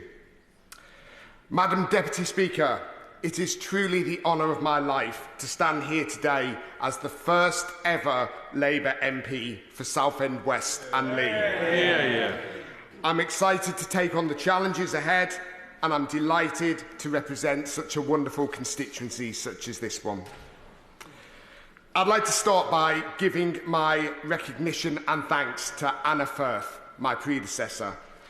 Anna has been a good constituency MP and should be recognised for her work in standing up for her residents, championing the fight against knife crime, and of course, her private member's pet abduction bill, which she was so passionate about and which gained royal assent just before the dissolution of the last Parliament, a bill which I wholeheartedly support. But of course, it would be remiss of me to stand here today, Madam Deputy Speaker, and not recognise Anna Firth's predecessor, Sir David Amos. For however long my constituents choose to keep me in this place, I'll always be drawn to the shield behind me, remembering Sir David. His murder sent shockwaves not only through this place, but through the whole country. Sir David and I, whilst not agreeing politically, shared many common traits, none more so than our passion for community and the people we serve. I look across this chamber and see the shield dedicated to Joe Cox, again another wonderful MP whose life was cut short too soon. I was honoured to work closely with Joe's sister, my now honourable friend for Spen Valley, as she established the Jo Cox Foundation in her memory. Jo's words of having more in common than that which divides us always holds true for me. It's time for much more civility in politics, and the drive of that civility starts here with all of us. Southend, West and Leigh, Madam Deputy Speaker, has a wonderful, diverse community spirit, from Eastwood to St Lawrence, Pritterwell to Westborough, Belfair to Blenheim and St Luke's residents whom have now just been welcomed into our constituency. So many residents care deeply about their community, but like many others across the country, opportunity and life chances depend on your circumstances. My constituency is home to some of the most beautiful seaside properties. I'm going on that one. It's a beautiful place. However, there are still 12.1% of children living in poverty. Grassroots organisations such as the One Love Project, Trust Links and the now famous Music Man Project, who recently performed at the Royal Albert Hall with Michael Ball and the band of His Majesty's Royal Marines, do amazing work to help bridge the gap. I'm pleased that with this new Labour government back in the service of our country, we will start the work of bridging the gap of opportunity for all. My constituency has some of the most impressive coastlines. On a sunny day, if you stand, a bit like today, if you stand overlooking the estuary in Leigh or Chalkwell or Westcliff, your imagination could take you away to some exotic clime. And we are blessed to be the 7th most sunniest place in the UK, according to recent data, with 1,884 hours of sunshine a year. Now, there's nothing more tranquil than finding a quiet spot to sit, reflect and watch the world go by whilst gazing out to sea. From Leigh right up to Shoebury, in my honourable friend's constituency of Southend, East and Rochford, we are incredibly fortunate. I'm claiming this. We are incredibly fortunate to have the most amazing places and vistas. We also have a buoyant fishing industry, with many businesses basing themselves in our historic fishing town of Old Leigh, with cockling being particularly popular. Many visitors and residents alike enjoy the delights of some freshly caught seafood from one of our local fisheries. I'm looking forward to working with the Thames Estuary Fishermen's Association, who are part of the Leigh Port Partnership, to ensure that this industry continues to grow and thrive. We're fortunate to have a growing international airport. Many remark on what a wonderful experience it is to fly to and from Southend Airport, and you can often find yourself moving from the plane, bags collected and into your car or on the train home in less than 15 minutes after landing. Yes, 15 minutes after landing. Try it sometime. Of course, being by the sea, Southend has a popular tourist industry, and with connections from London spread over 2 separate train lines, we're often seen as a seaside magnet for day trippers. We often have several groups and individuals who enjoy cold water swimming, such as the Blue Tits Chill Swimmers, who are determined to get me out for an early morning swim. I just hope that rubber rings and armbands are acceptable. I'm delighted, though, that our government are bringing forward the Water Special Measures Bill, as I know many of my constituents care greatly about the quality of the water in which they bathe. Football clubs are a focal point of any community, and in Southend we are fortunate enough to have Southend United, known locally as the Shrimpers. For some, their football club is a lifeline, giving them the one opportunity to get out of the house at a weekend for the home game. Our club is a community asset, but over recent years it's been sadly under threat.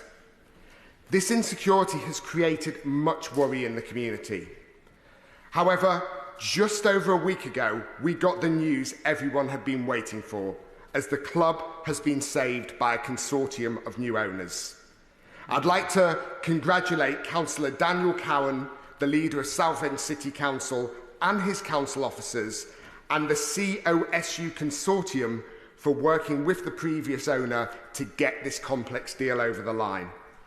And of course, thanks go to the dedicated Shrimpers Trust for standing up for their fans.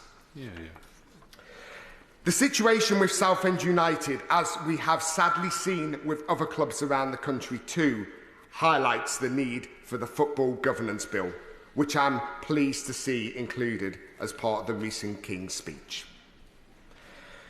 Madam Deputy Speaker, I have been told many times in my life that I've never achieved my dreams.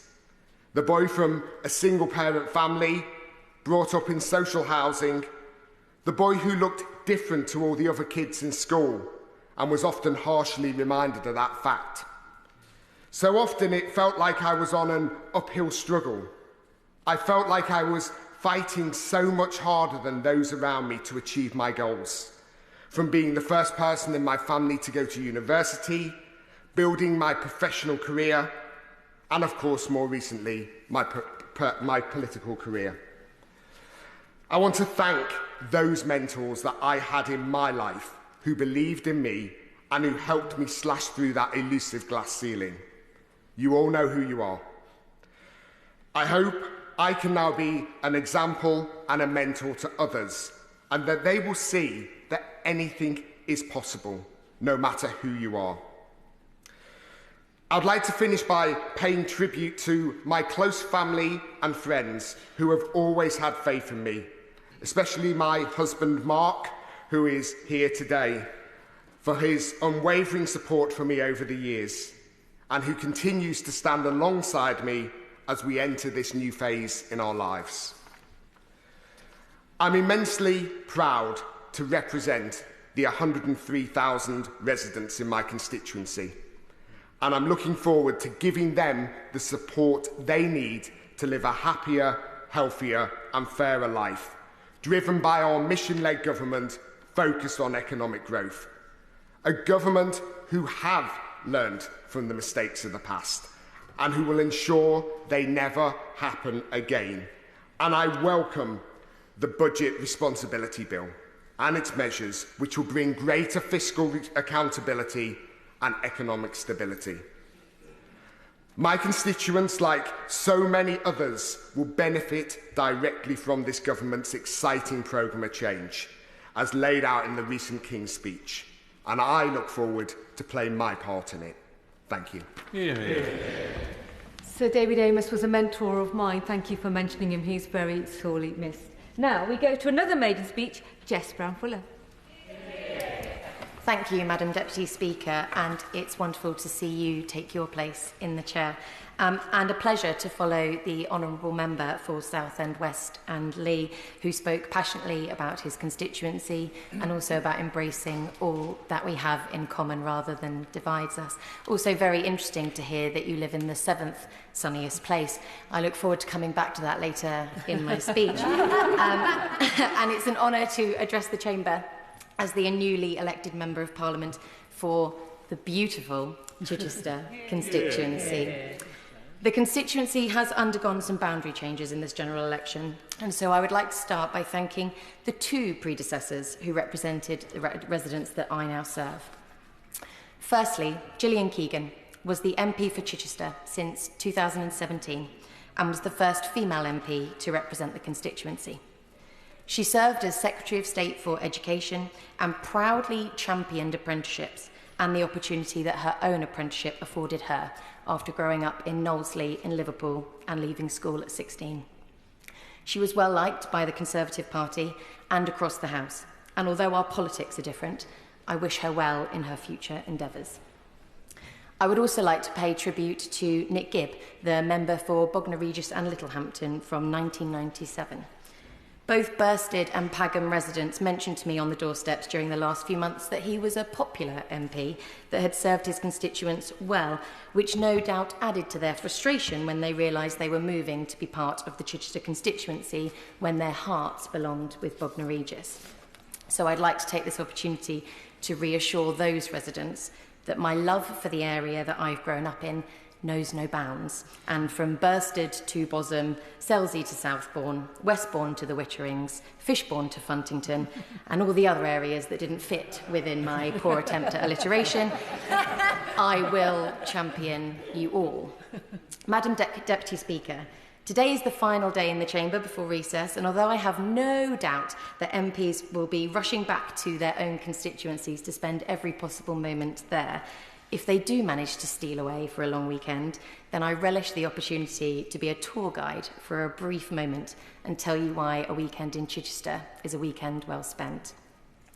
Although my honourable friend, the member for Eastbourne, has already laid claim to the glory of having the sunniest town in the UK, Chichester boasts the high accolade of being the sunniest city, with just under 2,000 hours of sunshine a year. This is not the only way that this glorious city punches above its weight. You certainly won't be short of things to do, with beautiful coastline, sailing opportunities at Bosham, Dalkey, Itchnor and Birdham, and the sandy beach of West Wittering, as well as a plethora of cultural offerings, from the internationally renowned regional theatre, Chichester Festival Theatre, the Pallant House and Oxmarket Galleries, the Novium Museum and Fishbourne Roman Palace, and even a spot of racing, both cars and horses, at the Goodwood Racecourse. An afternoon can be easily spent soaking up the history of the city surrounded in Roman walls, or surrounded in nature at Pagham Harbour, Medmery Reserve, or following the River Lavant, a precious chalk stream. I would also not be forgiven, especially by the head of department, if I didn't mention the excellent University of Chichester that I had the pleasure of obtaining my degree from. We're also the birthplace of notable figures such as the astronaut Tim Peake and the singer-songwriter Tom Odell, and we're home to Kate Winslet and authors Greg and Kate Moss. You can understand, Madam Deputy Speaker, why my very special constituency is a desirable location for those looking to relocate to an area with so much to offer. But with the majority of the district sitting within the South Downs National Park, 100% of the housing allocation is built in only 20% of the land, with a lack of infrastructure surrounding these developments, with residents reporting a real struggle to get a doctor's appointment, sign up with an NHS dentist, find school places for their children that can meet their needs, or simply travel from A to B through the traffic on the A27. As a low-lying coastal plain, many communities are also subjected to relentless flooding after developments on floodplains and a lack of maintenance on the Rife. I am sure those in the chamber will also appreciate how important the water quality is to so many industries in my constituency. These include tourism, fishing, water sports and sailing.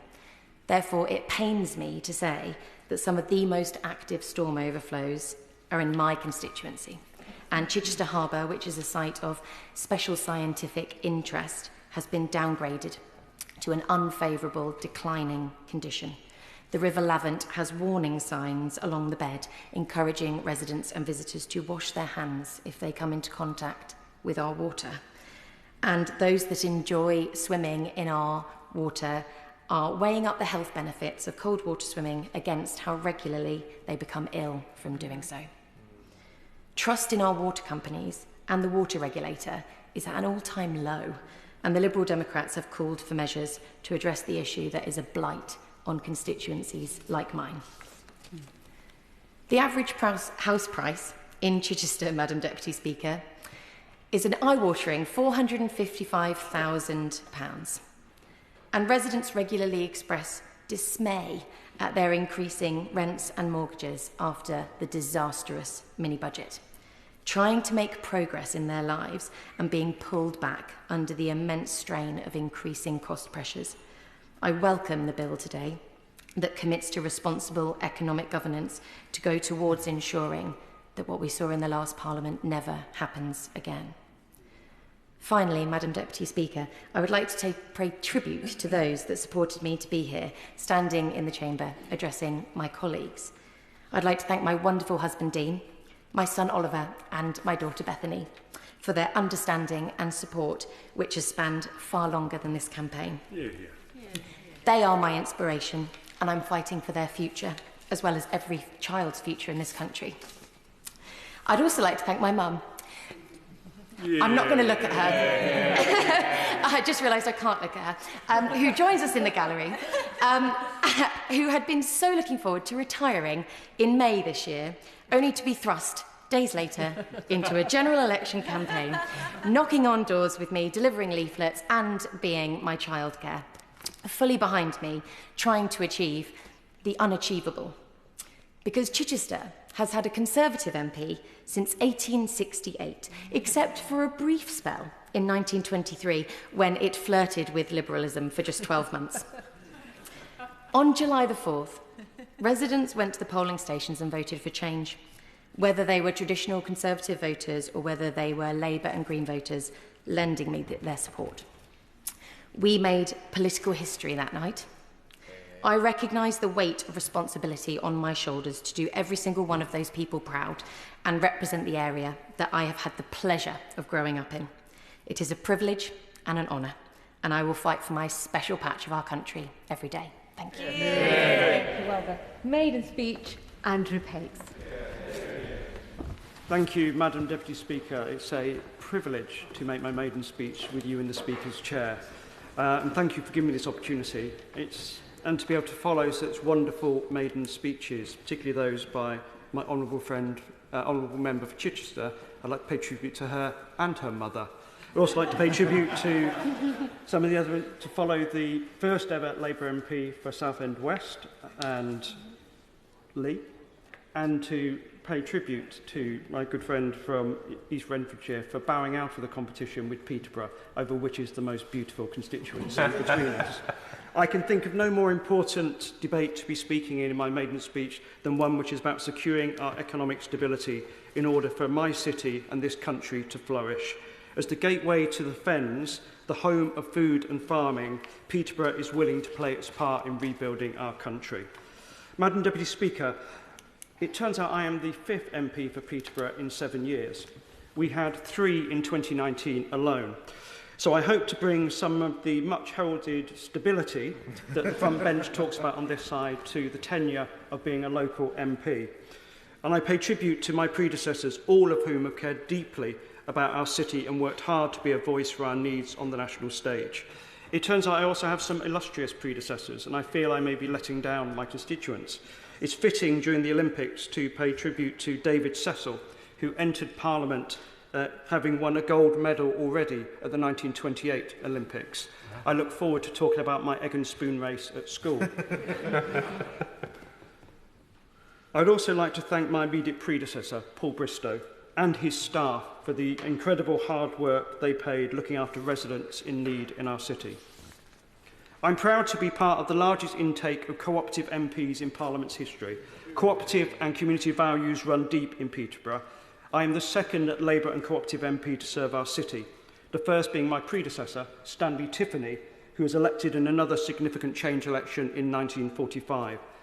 I noted that Tiffany's first question in the House of Commons in August 1945 was on affordable and rural housing to the then Minister of Health and Housing, Nye Bevan.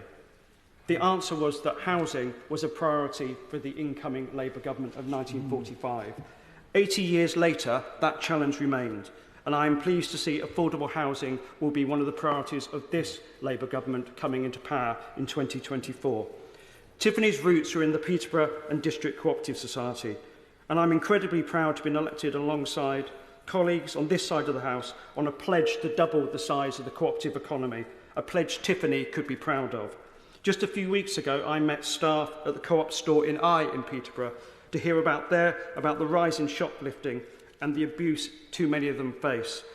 Madam Deputy Speaker, abuse should never be part of the job, and I would like to put on record my thanks to retail workers in Peterborough and around the country who serve us every day. And I give this pledge to work tirelessly with my good friends in the cooperative movement, the trade unions and in this House to give retail workers the dignity and protection at work they need. We're also home to the wonderful English Mustard Growers Cooperative, which was formed in 2009 to keep mustard production alive in the UK after the disastrous harvest of 2007. To many of you here, you will know our crop as Coleman's mustard. Today there are over 40 growing members, including our very own Michael Sly, based at Park Farm in Thorney. Madam Deputy Speaker, in Peterborough, we really do cut the mustard.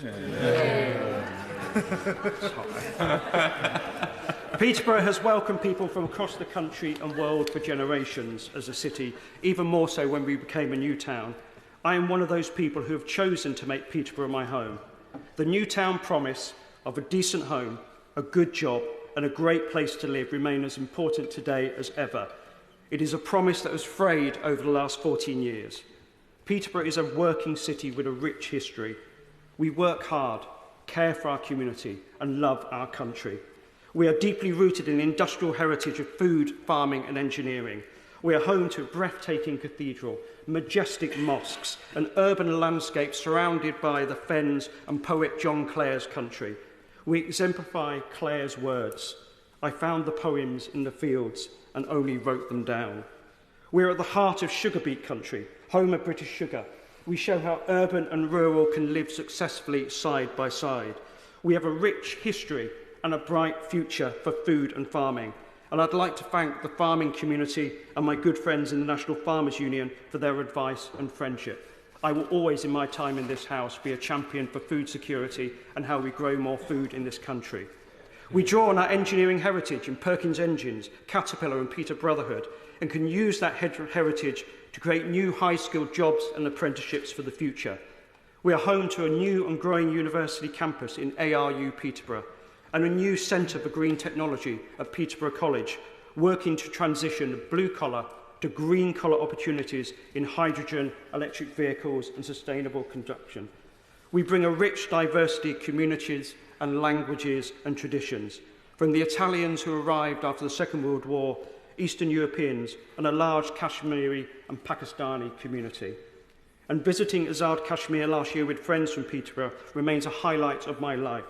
The beauty of that land and its people impress upon me the need to speak up on Kashmir in this House. But we also face challenges. Nearly half of the children in my constituency are growing up in poverty. In some areas it is even more. For working class parents like mine, the promise was that by working hard, your children could get on. Madam Deputy Speaker, the greatest nobility I have known is working class pride.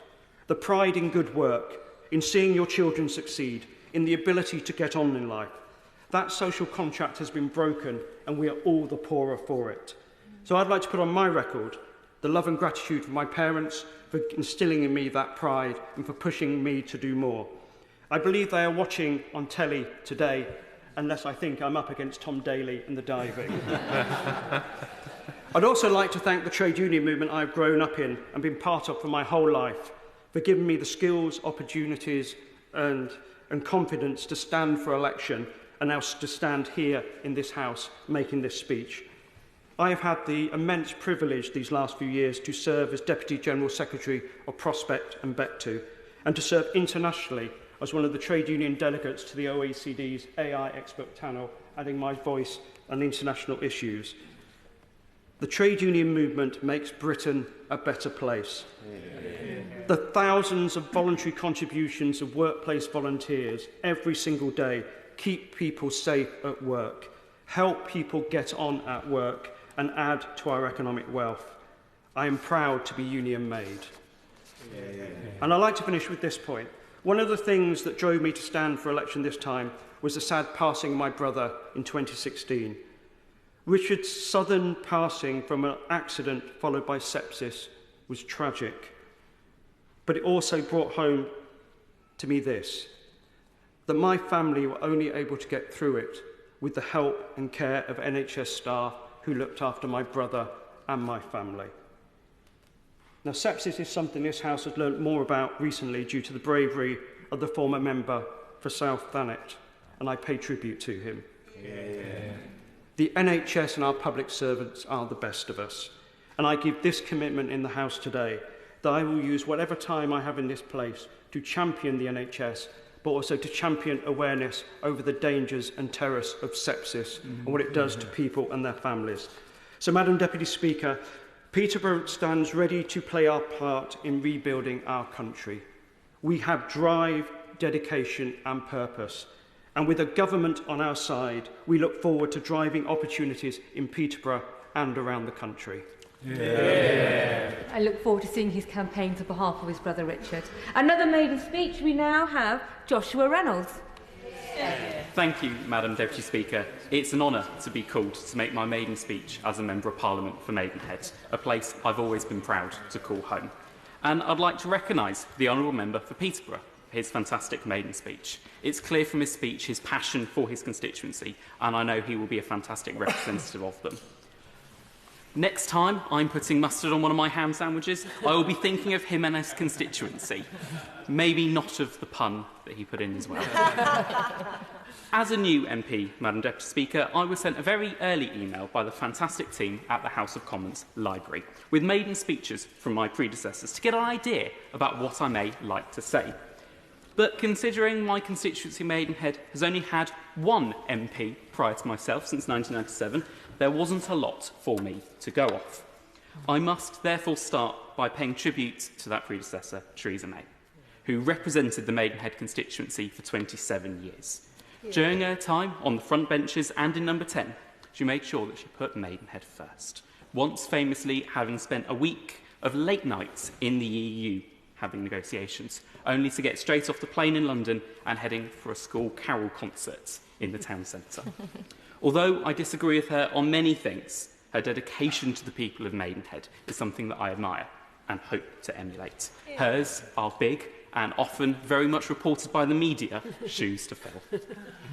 Unlike my namesake, Sir Joshua Reynolds, I cannot paint to save my life. But fortunately for me and for my constituents, the village of Cookham in my constituency has given us Stanley Spencer. His work memorialised in the Stanley Spencer Gallery on the High Street. We're lucky to still have a thriving art scene around Maidenhead and around all of our villages. Madam Deputy Speaker, Maidenhead is a special place. It has a rich history. It's where Charles I met his children for the last time in the Greyhound Inn, now home to NatWest, before his execution in 1649. Fortunately, should visitors to Maidenhead today want to come to see us, they would discover a fantastic array of places to eat. The village of Bray in the constituency has no less than 7 Michelin stars to its name. But to find fantastic food in Maidenhead, you don't need to go to a restaurant that's been approved by the Michelin Man. You can go to Baked, Tomo, Sauce and Flour, The Borough and Seasonality, all some of the fantastic places that Maidenhead has to offer. And any time you fancy a trip down the Elizabeth line, Madam Deputy Speaker, I'm more than welcome to take you to any of them. Part of Maidenhead's history has always been for the bridge over the Thames, and soon after the first bridge was put up in 1280, the town started to build. The current incarnation of Maidenhead Bridge has been standing since the mid-1800s.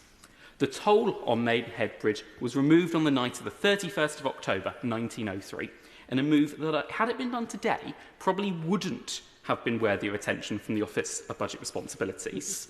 However, it was so significant to residents of Maidenhead that they gathered by the bridge, and as the clock struck midnight, they took the tolls down and threw them into the river.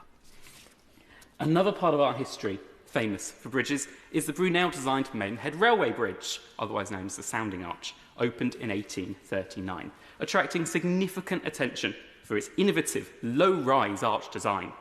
Now, sceptical bosses at Great Western Railway insisted that he leave the scaffolding in place because they didn't believe it to be safe. Rumour has it, though, that Brunel complied with their request. Knowing it wasn't actually necessary, he decided not to attach the scaffolding to the bridge. Now, sure enough, the wooden structure was soon blown away by a storm, and Brunel's bridge has stood the test of time ever since. Maidenhead was also home to the late Sir Nicholas Winton, who's remembered in the Nicholas Winton Memorial Gardens in Oaken Grove Park and on a statue at Platform 3 of Maidenhead Station. Sir Nicholas, dubbed by the press as the British Schindler, helped to save the lives of 669 children who were evacuated from Czechoslovakia to Britain as part of the Kindertransport in 1939. Sir Nicholas left us in 2015, having reached the grand age of 106. But his life and legacy as one of the great humanitarians is remembered in the town. It's fair to say, Madam Deputy Speaker, that the Palace of Westminster is slightly larger than Maidenhead Town Hall, where I was recently a Cabinet Member for Communities and Leisure. However, what the Town Hall lacks in its grandeur, statues and stained glass windows, it makes up for in its television claim to fame. I am, of course, talking about the fact that it was used as a location for Carry On Doctor. I often saw, when I was working in the Town Hall, an excited fan run up to the building to take photos, only then to look slightly disappointed, knowing they travelled so far to see a 1960s office block. Last but not least on today's Maiden History Tour, we cannot fail to mention that the Spice Girls once famously shared a house in Maidenhead before they burst onto the music scene in 1996. I say that even if it was 3 years before I was born. Now, Maidenhead is so much more than just the town of Maidenhead itself. I've already mentioned Cookham, which has been part of the constituency since it was established in 1997. And I've mentioned Bray, which moved into Maidenhead from the Windsor constituency, bringing those Michelin stars along with it.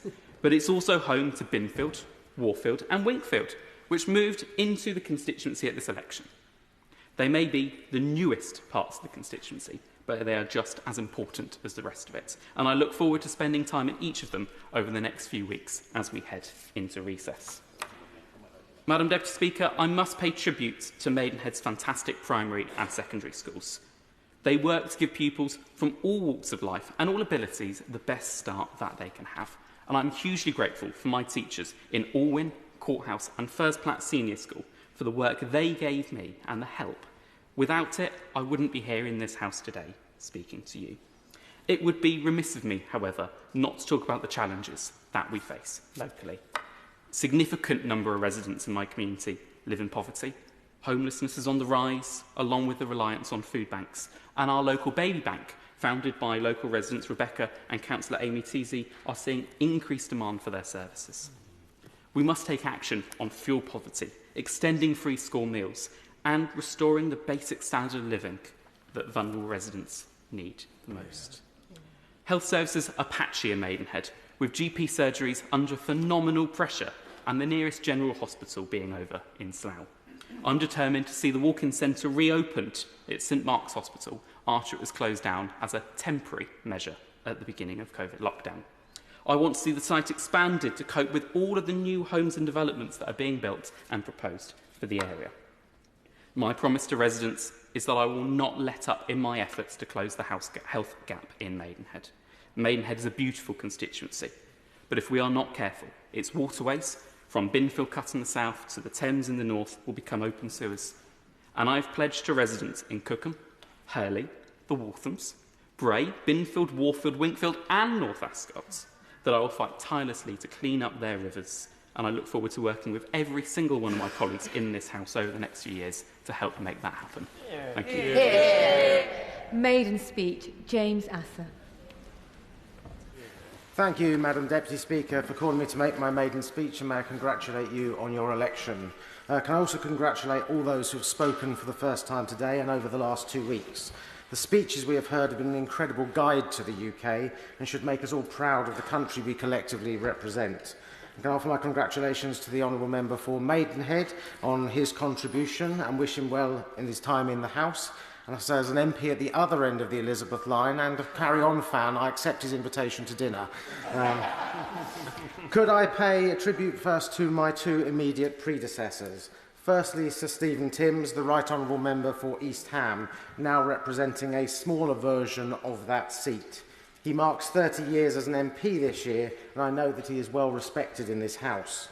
He is a well-known figure to local people and is recognised as a diligent constituency MP. Indeed, canvassing the areas I gained from him, the most common question was, where's Stephen? As a former councillor in his constituency, I want to thank him for his support. I also follow on from Lynn Brown, who retired at the election after 19 years' service in this House and an impressive 36 years total elected service to the Borough of Newham. I know Lynn made a big impact in Parliament and leaves a strong legacy. I want to thank her for all her support in the last few years, and especially during the election. Her support and advice have been invaluable, and I know that supporting other members is part of her record in this place. West Ham and Beckton has a long history, but this is a new seat, made up of the southern half of the old West Ham and the Beckton and Dock areas of the larger East Ham seat. The area has had multiple constituencies over the years, including at one point Ernest Bevan's old South London seat of Woolwich East, which took in North Woolwich, the part of Kent that is north of the Thames, a curious but often forgotten bit of history with a completely baffling county border. Others who have represented parts of this area in recent times include Jim Fitzpatrick and the irrepressible Tony Banks. But the first Labour MP to represent here was the original Keir Hardie, founding father of the Labour Party, who was first elected to Parliament in West Ham South in 1892. In 1906, Will Thorne, the founder of the union that is today's GMB, which was founded in Canning Town in the heart of my constituency, was elected for the same seat. When Will Thorne was elected, there were just 29 Labour MPs. Things have moved on somewhat since then, but in fact I'm now told there are more MPs who are members of the GMB than there are MPs who are members of the Conservative Party. I thank them for demonstrating it so beautifully this afternoon. I say this not to be controversial, Madam Deputy Speaker, but mainly to drum up some canvassing support in the next election. It is a big legacy to take on because West Ham and Beckton has been at the heart of the Labour movement's history for over a century.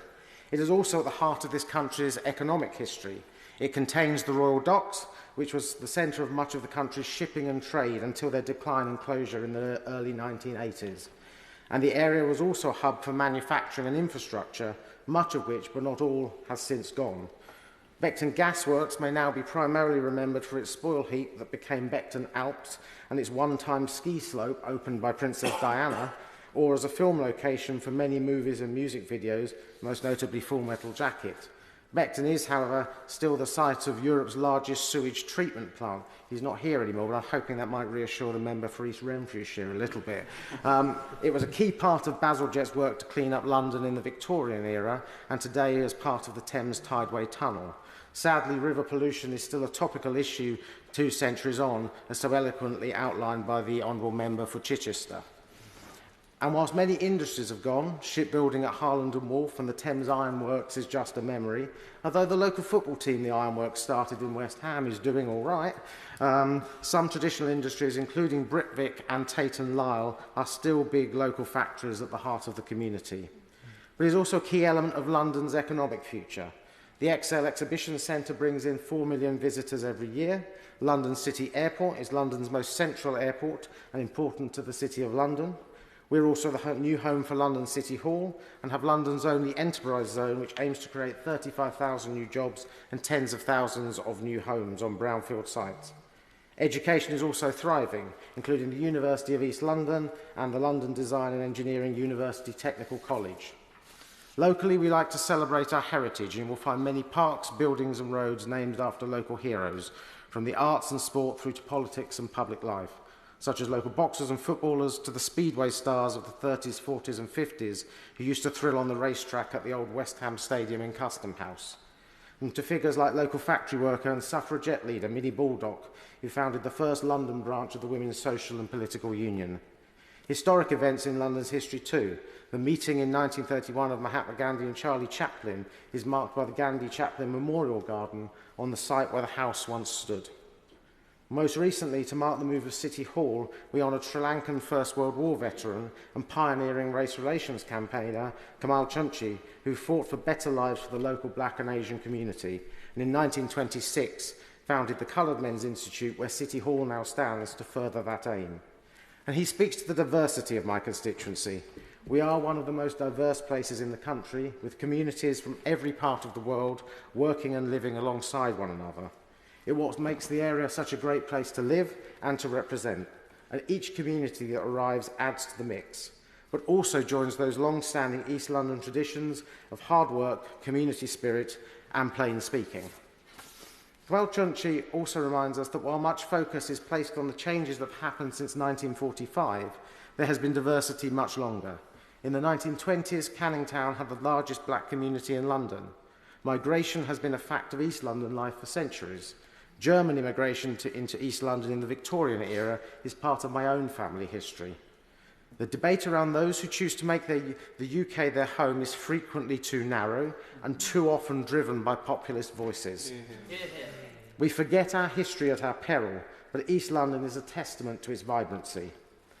Madam Deputy Speaker, my constituents do not lack ambition or aspiration or talent. They have it in inspirational quantities, but too often they lack opportunity. Poverty is a real issue and in recent years has become much worse. Locally, we have seen children going to events in the hope of getting food because they are hungry.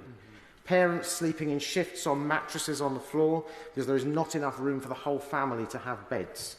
Children forced to do their homework in the bathroom because there is no other space for them to do it. This government was elected on a mandate for change. For many of my constituents, that is not an aspiration, it is a necessity. My early Labour predecessors were sent here to represent those who had no voice, those that needed to be lifted out of poverty, those that deserved a better life.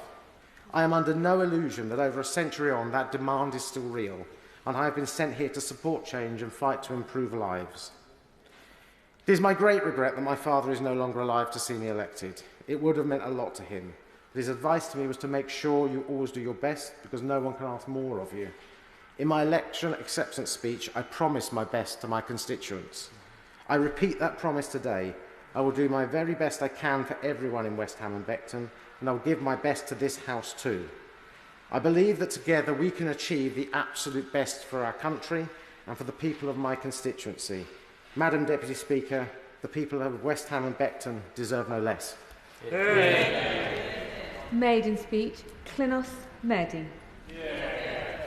Diolch yn fawr, Madam Deputy Speaker. And before I begin, I'd like to extend my deepest condolence on behalf of Plaid Cymru to all the families affected by the horrific attack on innocent children in Southport. And can I congratulate the Honourable Member for West Ham and Beckton and his maiden speech, and I think he has some similarities to my constituency as well. Hard work, community spirit and plain speaking will get along well. It is an honour to deliver my maiden speech today. I am deeply humbled that the people of Ynys Môn, my home island that I love so dearly, have put their faith in me as their MP. I will work hard to be worthy of that trust. Ynys Môn is known for its political unpredictability. We've been represented by 4 different parties since 1950s, making elections here quite a spectacle. A treat for political anoraks, but nerve-wracking for candidates. The people of Ynys Môn keep their representatives on their toes, and I thank them for this. It reminds me that in every decision and every debate, they come first. Reflecting on my constituency's rich political history, I want to first mention Megan Lloyd-George, the first female MP for a Welsh constituency and a pioneer for women in politics. She served Ynys Môn as a Liberal and an advocate of Home Rule for Wales. Her legacy paved the way for greater female representation in this House. She was followed by Labour's Cledwyn Hughes. 28 years parliamentary career included a tenure of the Welsh Office, during which the Welsh Language Act reached the statute books in 1967. That was a significant milestone in the history of our language. He was followed by Conservative Keith Best until 1987, when Ynys Môn made history by electing their first ever Plaid Cymru MP. I owe Ian Wyn-Jones a huge debt of gratitude. I am honoured to follow his footsteps, whose legacy remains unmatched. I thank him for his continued support and guidance. Labour's Albert Owen took the reins in 2001. Albert served our island diligently for 18 years, always ready to work across party lines to serve the people of Ynys Môn. And the constituency turned blue again in 2019. I pay tribute to Virginia Crosby, whose work ethic I greatly admire. Now, Ynys Môn is Plaid Cymru green again. It was yet again very close, 637 votes. Yes, Ynys Môn is the gift that keeps on giving on election night. But I am very aware of how that nail-biting close results makes it my duty to work even harder to earn the trust of the people in all communities on Ynys Môn, whether they voted for me or another party or even chose not to vote. The topic of today's debate, budget responsibility, offers me an opportunity to reflect on my professional background. From 2017 until my recent election, I was the leader of Ynys Môn County Council. During this time, I witnessed firsthand the human consequences of austerity measures imposed by successive governments. These decisions forced us to make cuts to essential services, decisions made not by choice, but by necessity, due to the reckless fiscal policies set here in Westminster. I recognise the important principles behind this bill, that of budget responsibility. It is a sensible step to ensure that the government's plans are independently assessed by the Office for Budget Responsibility before implementation. This oversight is important to prevent the kind of fiscal mismanagement that led to the previous government's disastrous mini-budget, which included the largest package of tax cuts in 50 years, without any effort to make the public finance numbers add up. Such a situation must never be allowed to occur again. However, I have a niggling concern that this government might use that chaos of its predecessors as an excuse to shy away from taking bold economic decisions. Child poverty in Ynys Môn stands at a staggering 35%. We need bold measures, such as abolishing the two-child cap on benefits and making real investment in our services and infrastructure to tackle the pressing issues. I fear that tinkering around the edges won't be enough to drive growth in our economy. We need real investment to attract well-paid jobs and bring some dynamism back into our economy. We saw just today the Secretary of State of Wales refuse to commit to the electrification of the North Wales main line. We recognise the fiscal difficulties facing the government, but investment in the economy should not simply be seen as a cost to be cut. So, I urge the government not to let the shock of the mini-budget deter them from making the necessary investments in our communities. As council leader, I saw how the previous Conservative government undermined our plans for the Wilfa nuclear site. We had plans to create high-quality, long-term jobs and build skills and supply chain opportunities. Our efforts also focused on ensuring that any development would respect our island's unique environment, culture and the Welsh language. Sadly, the Conservative government pulled the plug in 2019. Now, more than ever, we need clarity and commitment from the new government. Like many areas, Ynys Môn is bleeding young people who leave in search of better opportunities. We need high-skilled, well-paid jobs to sustain our communities and to ensure they flourish. My journey into politics is not your typical. As a farmer's daughter, I grew up understanding the value of hard work, watching my father, a first-generation farmer, establish a farm alongside my mother. I left school at 16 and undertook a care course, and by the age of 18, I was working as a carer in our care homes. I've been a carer, a teaching assistant, a youth worker. I've had several roles, including selling eggs and milk recording on milk farms. In 2013, I entered politics, standing as a county councillor, and like many women, I initially lacked the confidence to step forward, and I was forced into it. But by 2015, I had become the leader of the opposition, and in 2017, I became the first female leader of Ynys Môn Council. My personal journey has not been typical either, and in 2015, I found myself homeless with my 2 children. It was tough, but now I am the MP for Ynys Môn. The most important lessons from my experience is to inspire other women, to believe if she can do it, I can do it. I aim to bring women along on this journey, regardless of their starting point. I will always be filled with pride when women come up to me to say, thank you. I've gone for it because of you. I'm not here for myself. I want people in Ynysmon who might have also been through a tough time to see my work here and be inspired to put themselves forward. So, Madam Deputy Speaker, Ynysmon is known as Gwlad y Medra, which translates to the land of the can-do. This attitude has always guided my approach to politics, and I will continue to do so in my work here. I look forward to cracking on with the job. I will work with colleagues across this House with a can-do attitude to secure a brighter future for the people of Ynysmon. I'd like to thank my two children, Echi and Tom, for their continued support to make sure that their mother is stood here as the MP for Ynysmon. Diolch yn fawr iawn. Maiden speech, Rosie Whiting. Thank you, Madam Deputy Speaker, and I congratulate you on your elevation. It's a privilege to follow such amazing maiden speeches this afternoon. From Ynysmon, sorry if I mispronounced that, but yeah, I admire you for taking women along this journey with you.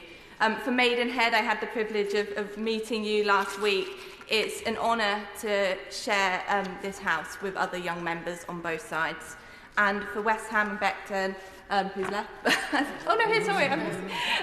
I share your concern about the pollution in our rivers, and I thank you for bringing that to this House. Nothing prepares you for the pride you feel representing the area that you were born and raised in, and in the pride I feel in addressing this House as a member for Kettering, or if you're not from there, Kettering. I want to pay tribute to my predecessor, Philip Hollowbone. Philip was a prestigious parliamentarian. He attended this House as often as possible and spoke here frequently, raising issues of concern that the people of Kettering have. And despite our political differences, Philip has shown me kindness in recent weeks. In the lines of Phillips that have represented Kettering, I also want to thank Phil Salford, Kettering's last Labour member, who made his maiden speech in this House on the 28th of July 1997, coincidentally also the day I was born. Phil's impact as a Labour MP in Kettering was evident throughout this campaign, with countless doors referencing his work. I owe a continued debt of gratitude to the Salford family. Andy Salford, the former member for Corby and East Northants, which has now partly moved into the Kettering constituency, with Little Stanyon and Cottingham and Middleton, played a crucial role in this campaign. During the time in this House, he ensured that North Northamptonshire's voice was heard, and he provided me with guidance and an unwavering belief from the outset that we could bring the necessary change for Kettering. The Kettering constituency is located in the heart of England, even though I'm not sure it's as sunny as some of the other members here. It's home to natural beauty, from the Weekly Hall Wood to the River Nen, and the people of Kettering have achieved amazing things, such as establishing Johnny's Happy Place, a local wellbeing cafe, hosting a cheerleading team that's won world titles, and we even have James Acaster. Kettering is proud of its stamp on history. The town played a significant role in the abolitionist movement, particularly through the efforts of William Knibb, an influential critic on slavery. Additionally, Kettering has a rich arts heritage with notable figures such as novelist J.L. Carr and painter Alfred East. And the constituents of Kettering are pleased and grateful for the contributions of Dame Sarah Gilbert, a scientist born in Kettering who played a key role in developing the first vaccine during the pandemic. Kettering is known for its industrial links to shoe and boot manufacturing, so it's no wonder that I went on to have a career in the fashion industry. The semi-rural areas of the urban town of Kettering, alongside smaller towns of Rothwell, which is more commonly known as Roll, Desborough, which is known for its cooperative heritage and is home to the last shoe and boot manufacturer Cheney's, while Burton Latimer is where Weetabix are made, and you can often smell the scent of Weetabix through the air. My own village, Geddington, is famous for its historic Queen Eleanor Cross and its strong sense of community. We have unique communities across the towns and villages in the constituency. You may not have been to Kettering, but you most likely have sat on a swing made by Wicksteed Park, and additionally this side of the house has almost certainly distributed leaflets that were printed in the constituency in recent months. Growing up in Kettering had its challenges despite all the good things it offered. And I was raised in a single parent family. My mum, who's a local youth worker, made significant sacrifices to demonstrate to me and my brother Joe that despite the odds being against me at times, I could still strive for great things if I wanted to. Today, I come into this chamber as the youngest woman here, a young woman who hasn't come from privilege, and the first woman to represent Kettering. During the last government, my generation faced significant hardships. There's a lot of talk about Gen Z, but many in my generation have had challenging experiences such as education being moved to our living rooms, growing up on social media and experiences the dark places it can be, especially during the campaign, fear of a climate crisis that could be happening in our lifetime, renting in insecure housing with the idea of home ownership only being a distant dream, and trying to build a career in the midst of a cost of living crisis. And it is this that has led to my generation's trust in politicians being so low. So I'm here today, having campaigned and joined the Labour Party because I believe in the upcoming change, not just for my generation, but all generations. And in my constituency, the need for change couldn't be more apparent. The maternity ward of Kettering General Hospital, where I was born at 8 weeks early and cared for as a premature baby, now has rack, and a floor is closed off. And after unfunded promises of a new hospital from the previous government, I will fight for the people of Kettering to get the healthcare that they deserve. Kettering currently has the highest crime rates in Northamptonshire. Predominantly violent and sexual offences are reported, but with Labour, we can see a shift to community policing and increased support for youth services to prevent young people from taking part in county line gangs. And I know that every day in my constituency, people are struggling with the cost of living crisis. And that is why this bill is so important, and we must work to get that stable economy and lower energy bills with the launch of Great British Energy. I will never forget the trust that the people across the Kettering constituency has put in me. Kettering, a community with vast potential, requires a supportive government to achieve incredible things, and that's what it now has. Thank you for the warm welcome, Madam Deputy Speaker, from the House staff and MPs from both sides. I intend to work hard here in Parliament and in my constituency for all the residents of the towns and villages. I look forward to the honour of representing Kettering in the years ahead.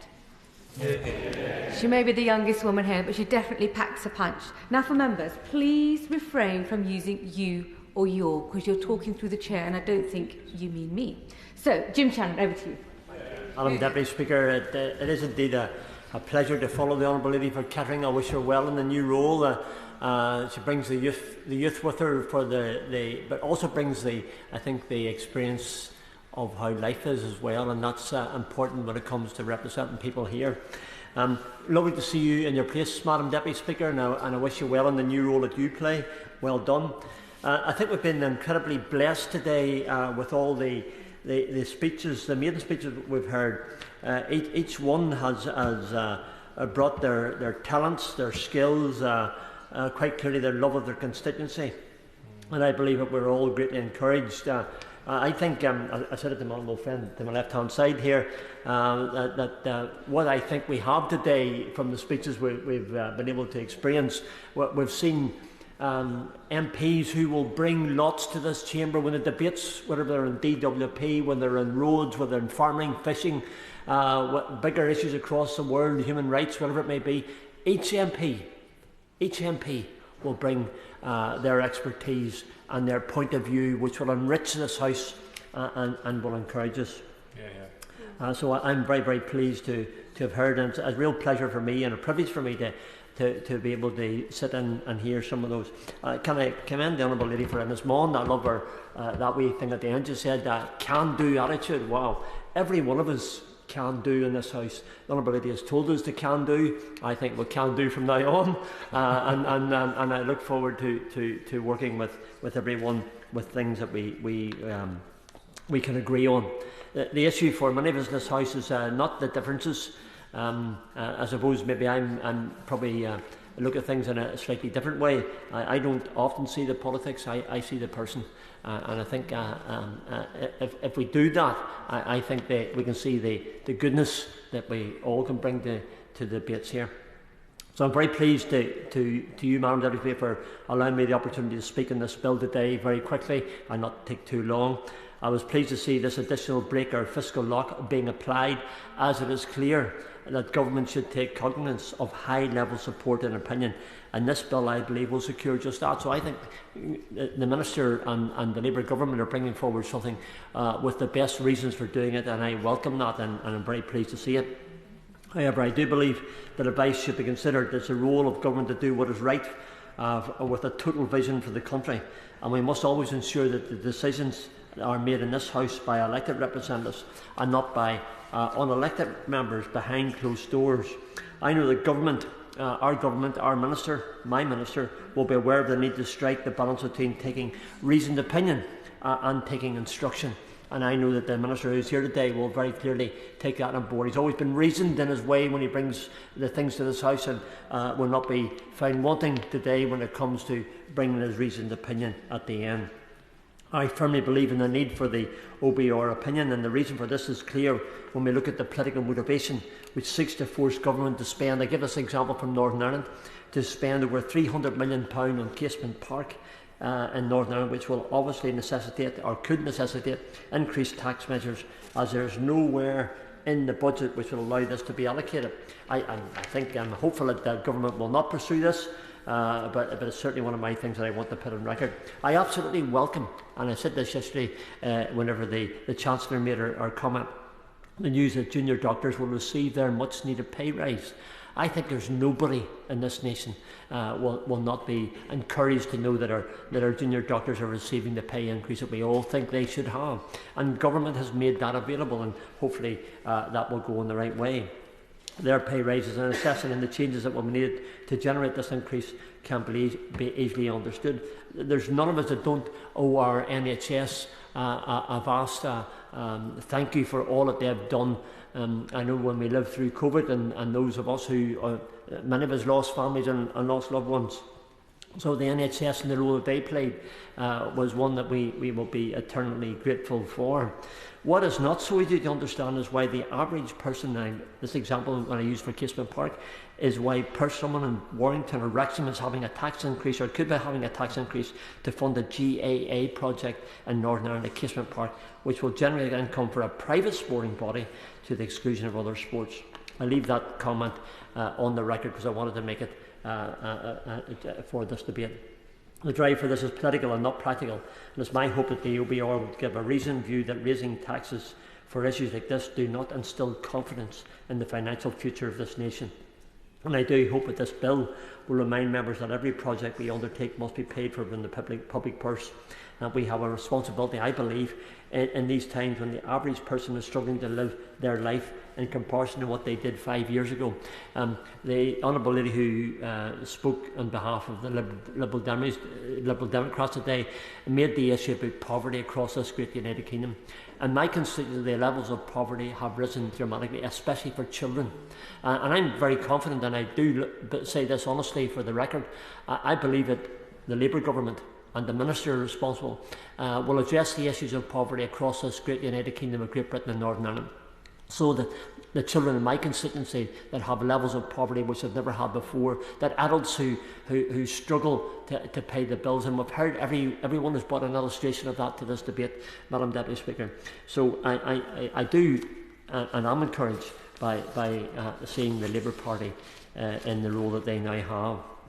We have holes in the economy in Northern Ireland from underinvestment. Our pay structures need revamped. Our education system and sector needs improvements that deal with the changing needs of our children.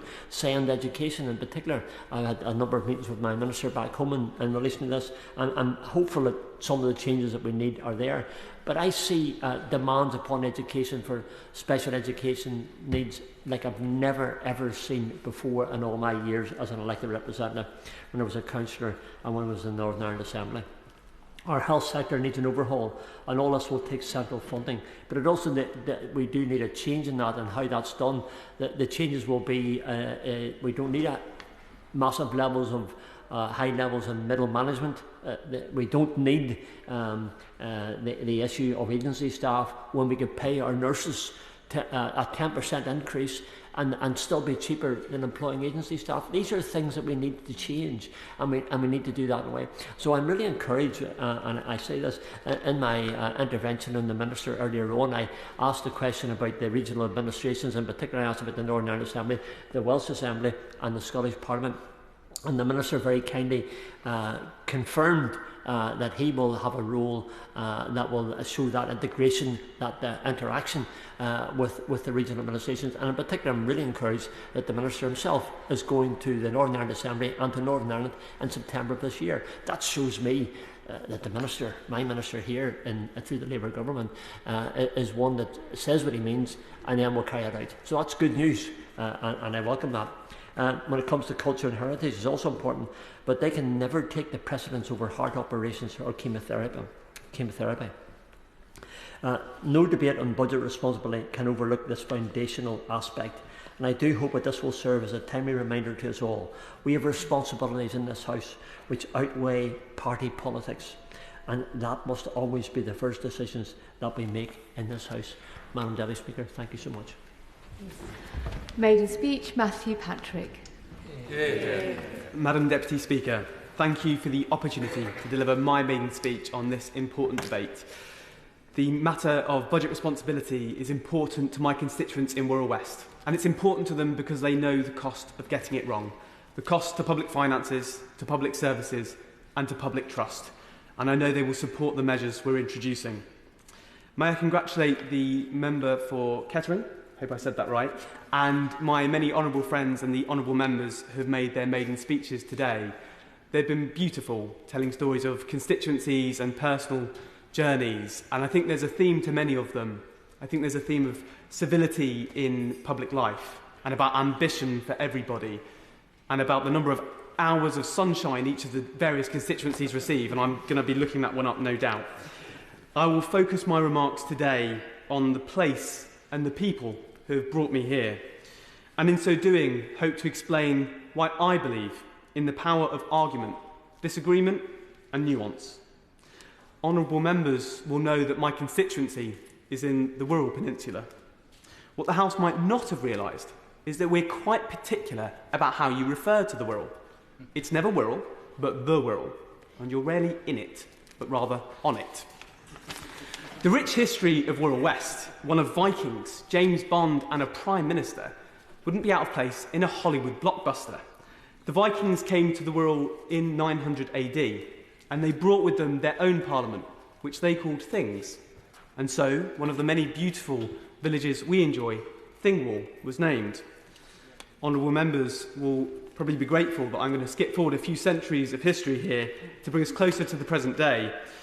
James Bond, Daniel Craig, the most recent and in my view best 007, was brought up, played rugby and went to school in West Kirby and Hoylake. And former Prime Minister Harold Wilson, who did so much for lifelong learning with the Open University and introduced important social reforms, himself lived in Spittal. Our past may be worthy of Hollywood, but our present and beautiful natural environment wouldn't be out of place in a David Attenborough documentary. Its physical beauty has been captured by many of the finest photographers, but even they will tell you there is no substitute for seeing it for yourself. For walking to Hilbury Island and watching as the seals swim through the River Dee, or admiring the golf courses we have, famous for hosting the Open. And Madam Deputy Speaker, those people lucky enough to call Wirral West their home are themselves part of what makes it so special. They bring passion to everything they do, and they carry that passion with a warm welcome and a great dignity. That passion runs through each of the towns and villages. It's passion for one another and for our area, helping it expand opportunities to everyone. I cannot imagine another place with as many community groups, churches and businesses that work so hard to do such good. Scouts and guides groups, the RNLI, our schools and hospitals, community hubs like the Hall Road Hub, so many groups that support all people, whatever the difficulties they face.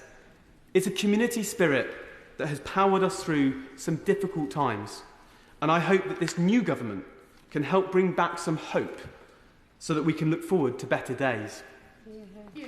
Wirral West, with its expanded boundaries, has been most recently served by two people, Margaret Greenwood and now the Honourable Member for Birkenhead. Margaret Greenwood is deeply passionate about our NHS and our environment, and those are two passions that I share. As an MP, Margaret knew that to get our NHS back on its feet is vital so that it can deliver world-leading care. We're fortunate in Wirral West to have two hospitals, Arrow Park and Clatterbridge. The latter, I know the Secretary of State for Health is particularly fond of, given the support they gave to his family. I think back now to conversations I had in the election campaign, with people waiting, sometimes years, for crucial operations, and the stress that that waiting added to their daily lives. And I will be thinking of those people as we do the work to turn the NHS around. And as Margaret often reminded us, there's no escaping the threat that is climate change. And it came up often on the doorstep. People on the Wirral, from teachers to scientists, environmentalists to parents, like so many, are worried about the threat of climate change. They know it doesn't respond to strong rhetoric, borders or weapons. It is only action, joined up with our partners around the world, that will help us tackle climate change and save our environment. When I see the wind farms off of our Wirral shores, I'm proud that we can be a home of green energy and green jobs, delivering the bold action that is desperately needed. My other predecessor, who now serves Birkenhead, has had a deep impact on my own journey. Ambitious, for me personally and for many people like me, for working class communities, for all of us, encouraging us, believing that we too can stand tall in places, even ones as grand as this. I grew up in Birkenhead. It's a wonderful place, but it's not without its struggles. Standing here now is a testament to my honourable friend, her encouragement and her ambition for people like me. And she will know that as proud as we rightly are that some people from ordinary backgrounds can fulfil their ambitions, that it is still only some people and that there is much, much more we must do. I will not rest until some people having opportunity becomes everybody having opportunity. The enormity of that task is matched only by its importance. And it would be daunting, but for the fact that I know I'm not alone in that mission. I am proud to stand alongside the Honourable Member for Birkenhead and all of my honourable friends in this great task. Madam Deputy Speaker, the Wirral has had many politicians who have made an important contribution to public life. The Honourable Member for Wallasey's championing of women and the LGBT community. Baron Hunt of Wirral, although members will realise I think it should be Baron Hunt of the Wirral, but we'll come back to this, comes from a different tradition to me that has served people in this country with bravery and distinction over many years. And of course, Frank Field, who we sadly lost earlier this year. Frank was a dear friend of mine, and I miss him terribly. He was the first MP I met. He was interested in what everyone had to say. And as honourable members across the House may know from personal experience, he was quite interested in disagreement too. He was fascinated when what you had to say differed from his own views. And it was Frank that taught me that disagreement didn't need to be tolerated in politics. It needed to be sought out and embraced. That if you believe in something, you should feel free to say it. And as long as you do so with reason and respect and humility, you should enjoy the consideration of others. Because We cannot reward the absolutists, those that know everything with total certainty, I think are the people we should most fear. I'm conscious standing here of the responsibility placed on me to represent the interests and the people of Wirral West, and I will do that fiercely. And I'm deeply aware that representation is as much about listening as it is about speaking. The most interesting and informative conversations I had on the election campaign were with people who disagreed with me, and I learnt much from them. And in this House, while I bring from my career expertise in local government and economic policy, which I hope will benefit others, I intend to tap into the accumulated knowledge of honourable members from all sides of the House. There's not been enough listening in our politics of late, and I believe if we are to restore faith in this House, which I believe we must, then listening to our constituents and to one another is a vital step. Frank and I spoke often on a whole range of issues, and even towards the end of his extraordinary life, he maintained a fascination with politics, with what it could do for people and the disagreements that lay at its heart. So a small part of his enormous legacy will be these 3 commitments I make to this House. My commitment is to listen in good faith to arguments made in good faith. My commitment is to change my mind when it is right to do so. And my commitment is to stand up for the things that I believe in so that others might do the same. That is what Frank would have expected. It's what the people of Wirral West rightly expect. And it's what this House and our politics deserves. Thank you. So it's the Wirral or on the Wirral, that's definitely noted. Now we have Luke Charters. Thank you, Madam Deputy Speaker, and congratulations on the elevation to the Chair. I'm proud to stand here as part of a changed Labour Party that won the public's trust on the economy, and I'm so glad that we did, because without it, we'd still be at the behest of those on the benches opposite, who did so much to damage the public's finances.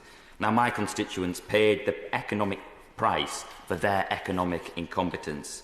Just take the £22 billion black hole uncovered yesterday as an example. Ultimately, that's why they paid the price at the ballot box. The people of York Outer and this country resoundingly sent a message at the general election: never again. And if you need reminding why, take yourselves back to the 23rd of September 2022.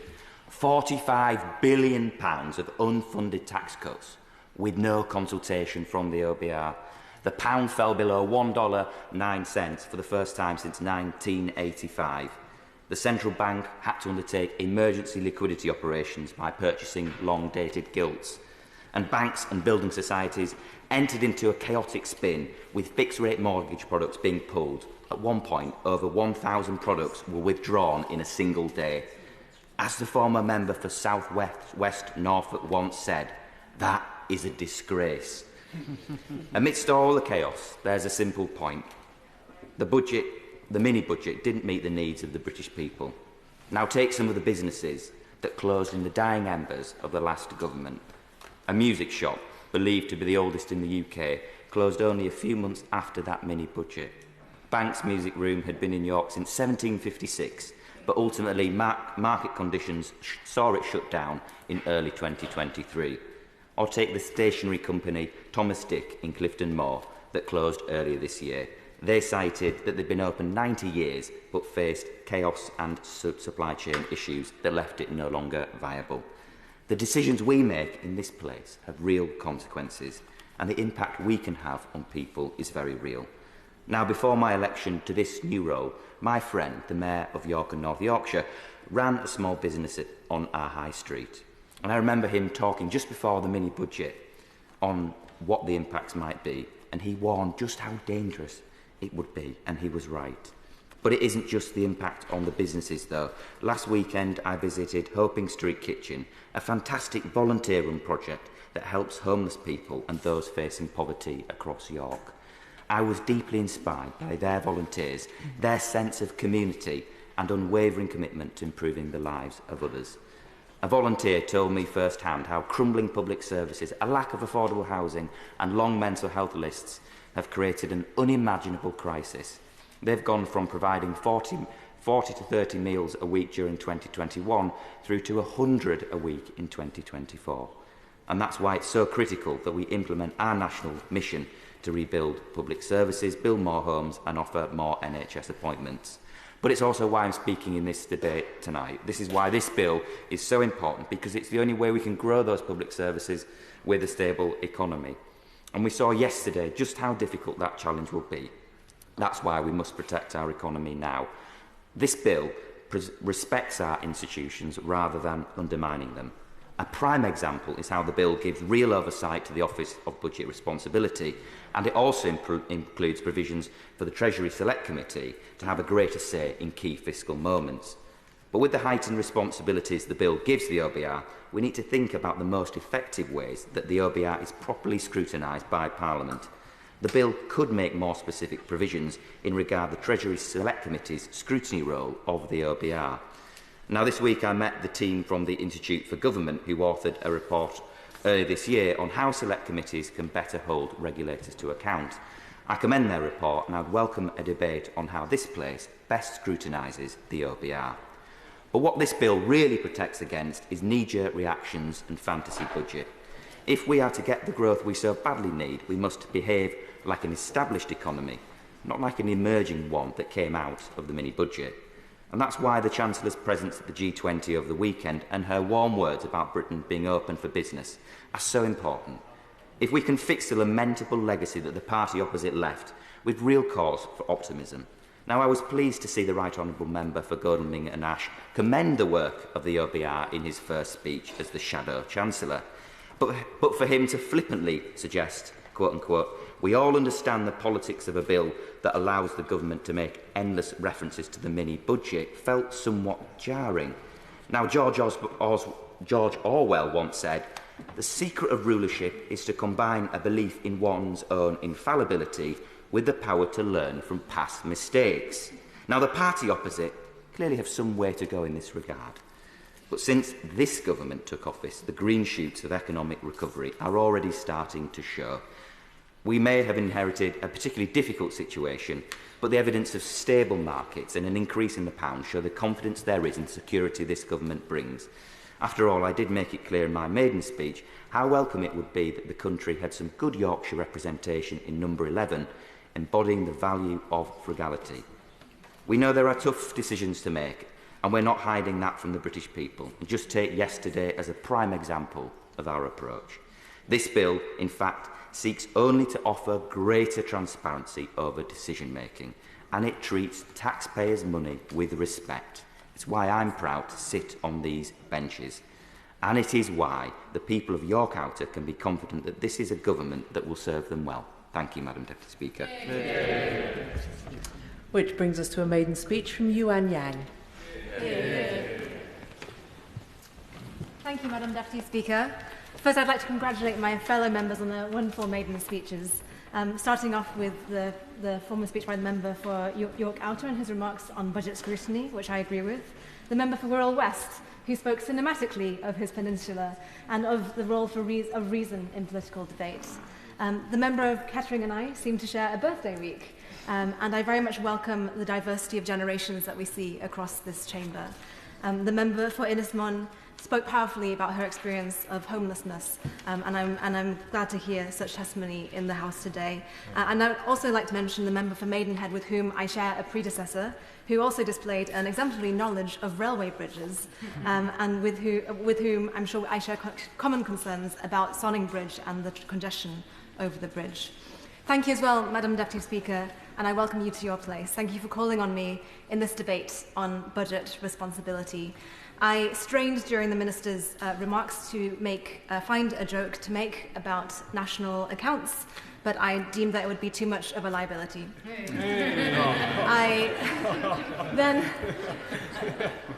I then considered making a joke about fiscal take and thought that that was too taxing. I assure you, Madam Deputy Speaker, there are no more jokes about economics in this speech.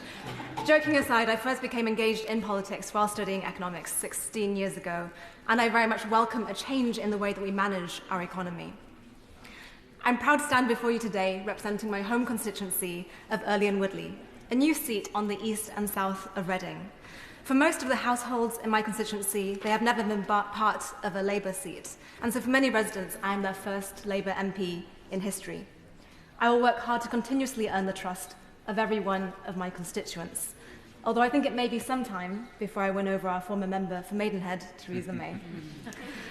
First, I want to give thanks to 4 of my predecessors. Matt Rodder, now the Honourable Member for Reading Central, is well loved by his former constituents in my seat. Matt's hard work, alongside the work of his predecessors and our Labour group on Reading Borough Council, connected the Elizabeth line to Reading.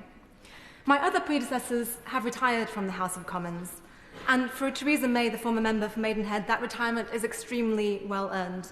She stepped up to lead our country at a time of crisis, proving the maxim that it takes a woman to clean up the mess the men have left behind. But even at the height of her national responsibilities, she was always present and well respected in her constituency. John Redwood, the former member for Wokingham, was a man of conviction and authenticity, and I respect that very much in a politician, even though I do not share many of his convictions. Finally, Alok Sharma, the former member for Reading West, displayed international leadership, convening crucial climate talks as the president of COP. For the first time in history, we now have 3 constituencies in Reading. And what's more, 3 Labour MPs. Yay! Early and Woodley has become a new constituency because of the families who have chosen to settle there, moving out from central Reading, from London, the rest of the UK, and indeed the rest of the world. It's a success story for house building as well as for multiculturalism. It's a beautiful area stretching from Sonning on the banks of the Thames to Shimfield on the banks of the River Loddon. And in Early, my family and I live within dog walking distance of 4 lakes and woodlands. I want to ensure that future generations have access to nature and to affordable housing, because both have been under threat for too long. Sonning, of course, has a long history, featuring in the Domesday Book, but most of the area in my constituency has been built more recently. After the First World War, Reading contributed to the national campaign to house returning soldiers by building homes in Whitley and Whitley Wood. The area is now home to Reading Football Club. There's high-flying history in Woodley too, which produced aircraft during the Second World War. Most of the houses in Early, including my own, were built from the 1960s onwards, and at one point in the 1980s, the area was the largest housing development in Europe. Shinfield Parish, which covers Spencer's Wood, 3 Mile Cross, and Graiseley, has had the most recent developments. Alongside the Shinfield Studios, the largest new film studios in the UK, we also have the Shinfield Players, a community theatre. Our constituency is not, however, without its challenges. In many parts of the constituency, the building of infrastructure has not kept pace with the needs of residents, and we need a new Royal Berkshire Hospital. We need to ensure that new investments benefit local people. We face deprivation too, and I will support our grassroots community organisations to work alongside local authorities on regeneration. For those living in our new builds, reform of the leaseholding system is much needed, and I look forward to working on all these points with our new government. At the heart of my constituency is the University of Reading, which does world-leading research into climate science and meteorology, and we're also home to the European Centre for Medium-Range Weather Forecasts. Now, there's been much competition in the debate this afternoon for who has the sunniest constituency, and although my constituency may not enter that competition, it surely holds the power to adjudicate the winner. The research prowess of the University of Reading, as well as the Thames Valley cluster of science and technology giants, has made our area prosperous as well as diverse. And we are proud of our diversity. Our diversity makes us stronger. Yet there are those who seek to divide us and to weaponize our country's problems to turn us against ourselves. It's clear that we do face many problems. It's clear that the politics of the past has failed to deliver. And in conversations with our residents, I've heard again and again the despair that's crept into our democracy. But I fundamentally believe our democracy is worth fighting for. I was born in China in 1990, a country without the right to vote. 3 decades later, another crackdown on democracy has led to hundreds of thousands of Hong Kongers seeking refuge in the UK. It's never easy to leave your home or to move countries. My parents came with me as a 4-year-old, and it took them many years to find stable work. I still remember my mother, the evening before I started secondary school, telling me, "Don't compare yourself to the other kids. Their families have money and connections. We don't, and we don't know anyone in this country." Now, as a 10-year-old, I didn't know what having connections meant, but I did learn not to compare myself to the other kids, and I think my mother's advice has stood me in good stead. I thank my parents very much for supporting me throughout my campaign. And I feel lucky that we call Early and Woodley our home. To all those families arriving here, wherever you are from, wherever you start off in life, I want to say that wealth or connections should not be a prerequisite for your children's success. Yeah. And I'm proud to be part of a Labour government which will do our utmost to break down the barriers to opportunity. I joined the Labour Party after university because I saw opportunities drying up for my generation. I studied economics during the financial crisis. I graduated during the onset of austerity. And while studying my master's in economics, I realized how much economic debate had become detached from the real-world crises around us. With fellow students, I set up Rethinking Economics, a charity that campaigns for better economics education. I've spent most of my career trying to make economics and business news engaging and accessible, starting at The Economist and then spending 8 years at the Financial Times, where my colleagues have taught me so much and supported me so well. I will miss them, but in the words of Cynthia Freeland, I fully understand that I'm now no longer part of the pack, but part of the prey. And so it should be in a democracy with media freedoms, although less bloodlust would be welcome across this house, I'm sure. And I've worked in places without media freedoms. I've interviewed Labour activists, protesters, and fellow journalists who gave up their own freedom for their causes. Some are still in jail today. And when I stood for election, some of my friends told me I was brave, given the abuse and violence against women in our society and in politics, which I have suffered and which we must address. But I think I would be so lucky to have a fraction of the bravery of some of my former interviewees. Their determination makes me even more determined to defend and improve our democracy, which has to be constantly renewed through our actions. Our democracy has to be renewed through reform, through empowering our communities, widening participation in democracy and ending the corrupting influence of money in politics. And our democracy has to be renewed through delivery, through building a fair economy that can support people. It is my greatest honour to be part of a government that will do both. Yeah. Maiden speech, I call Ewan Steinbank. Thank you very much, Madam Deputy Speaker. I'd like to pay tribute to the member for Leigh and Wardley. I hope I'm getting that pronunciation right, and especially for her commitment in her career before this place to economic education and journalism. I think it is a noble profession which is so critical, especially in today's world. I'd like to thank all members who have given their excellent maiden speeches across the chamber, but I would also like to pay tribute to the parliamentary staff and the Speaker's office, who have been utterly exemplary in introducing new members to our roles over the last few weeks. It has been the honour of my life to be elected for the Falkirk constituency. Falkirk is my home. It's where I was born, it's where I grew up, and it's where I've spent the vast majority of my adult working life. The name for those from Falkirk is Bairns, or the Bairns. And historical understanding is that the name true Falkirk Bairns is those born within the boundaries of the old burgh of Falkirk. As I was, and I'll beat the members for Kettering and Maidenhead to this, 27 days into the new millennium. As my partner Innes told me on the night after the election, if it turns out I didn't get here early enough to be the baby of the house, at least I can be proud enough to be the bear of the house. I'd like to pay tribute to my predecessor John McNally for his 9 years of service to the people of Falkirk and to his office staff. And as well as to thank John for his 10 years prior to that serving the people of Hertfordshire and Dunny Pace and Denny on Falkirk Council. I first spoke to John last month when he popped by an event hosted by the Forth Valley Sensory Centre and the Royal National Institute for the Blind Scotland on the very important topic of town centre accessibility, with all of the candidates vying for the Falkirk seat. The stories I've heard about John from those at the Forth Valley Sensory Centre, as well as throughout the community, showed him as a caring and passionate representative, always ready to lend a hand to anybody in need. I wish him well in the future. Accessibility is a cause that I am passionate about. How accessible our streets are can often be the difference between somebody being forced to stay home or being able to access their community. I would encourage all members, especially Scottish members, to read the RNIB report, Street Credibility, Making Scotland Streets Accessible for People with Sight Loss, an excellent guide on how we can use our role to make our streets safer and easier to access for everyone.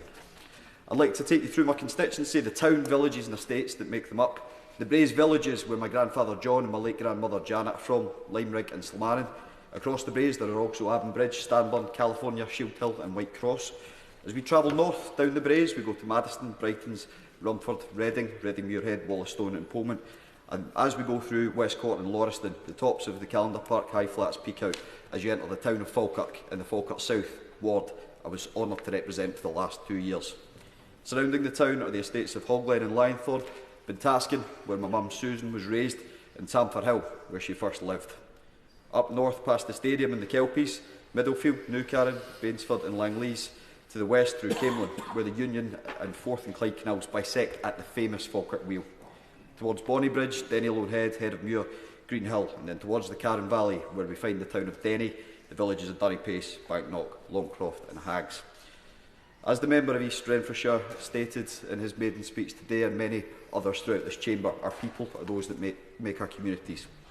These wonderful communities host most of my family and friends.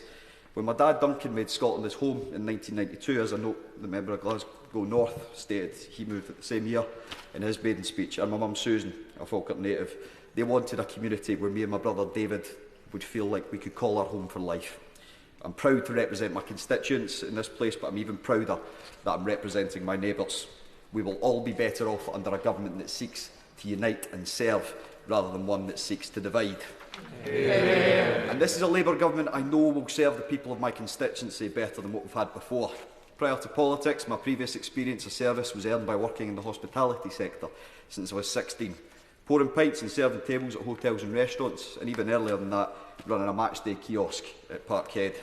I swiftly moved on from the latter job. The only place to be at 3 p.m. on a Saturday is the Falkirk Stadium, the home of the Invincibles.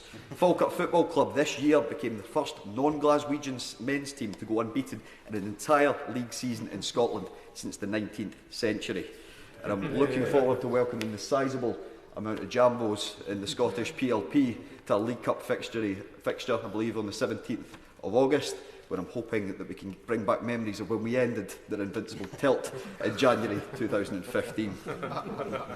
It's a bit niche, that one. However, going back to my hospitality experience, not everybody has recognised the value of that experience within the hospitality industry, as illustrated in a recent online comment from a detractor, and I quote, "Ewan can't be the MP, that's the boy who used to work at that tapas place." I humbly thank the people of Falkirk for indeed electing the boy, who indeed prior to my entry to politics 2 years ago worked at Christie's Scottish Tapas Falkirk, the well-deserved winners of Scottish Restaurant of the Year 2024 award. I went back to Christie's the day after the election to celebrate the best way you can, which is in the heart of Falkirk's town centre.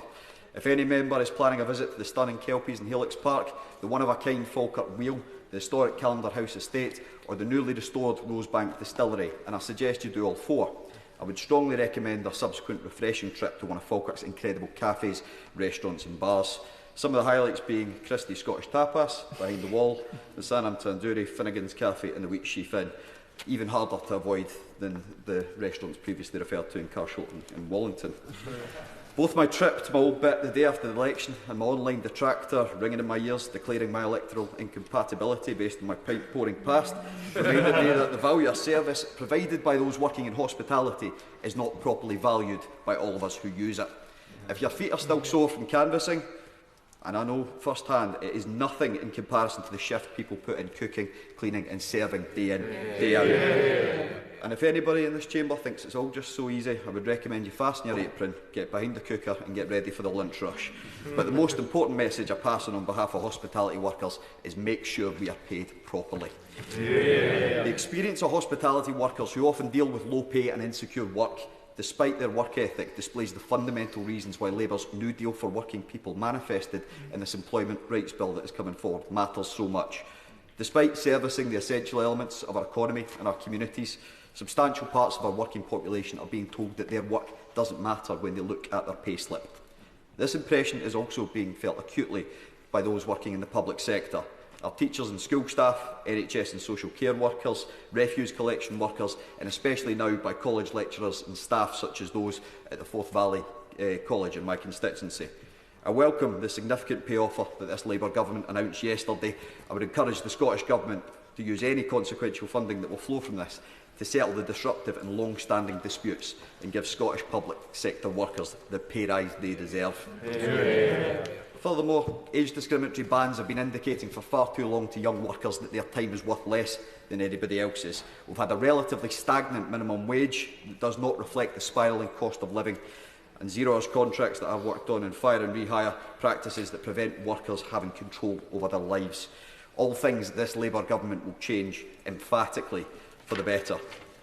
Mr Speaker, as one of the first members to be born in this millennium, the low turnout across the country is something I'm concerned about and share the concerns echoed by members in their maiden speeches today, but especially the consistently low turnout of young people in our country.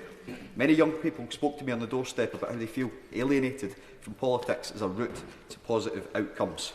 This disconnect shouldn't exist. As a councillor, I spoke to so many passionate young people with bold and exciting ideas about how to change their communities for the better. I want to especially mention the young people at the Falkirk Youth Voice Forum, members of the Scottish Youth Parliament for the Falkirk East and West constituencies and the Falkirk Champs Board, all of whom I've worked closely beside. I was honoured to be invited to participate in a panel discussion hosted by the Duke of Edinburgh scheme last Tuesday. I would draw members' attention to their study, Youth Voices 24, exploring the issues that matter most to 3,000 young people from across the UK.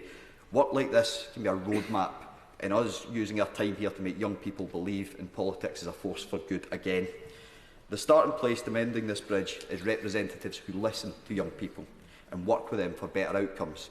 Votes at 16 will be a substantial step in the right direction, and I look forward to this being brought forward in due course by this Labour government.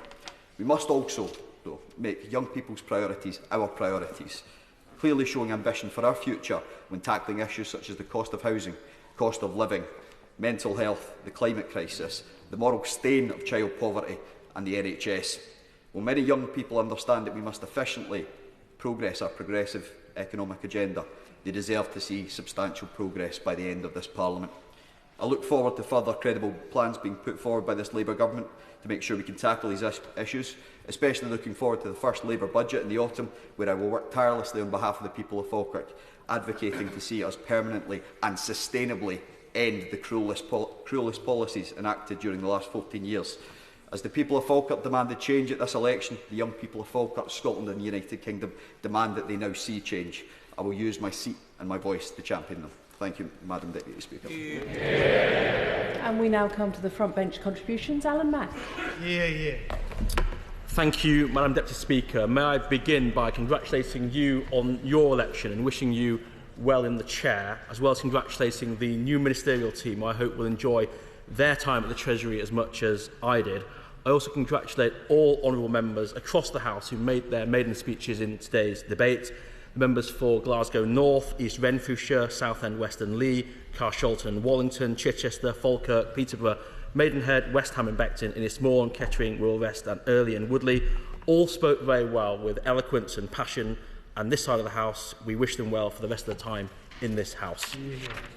Madam Deputy Speaker, in contrast to those positive, uplifting maiden speeches, we've also heard Labour ministers talking the country down, claiming to have inherited the worst set of circumstances since the Second World War.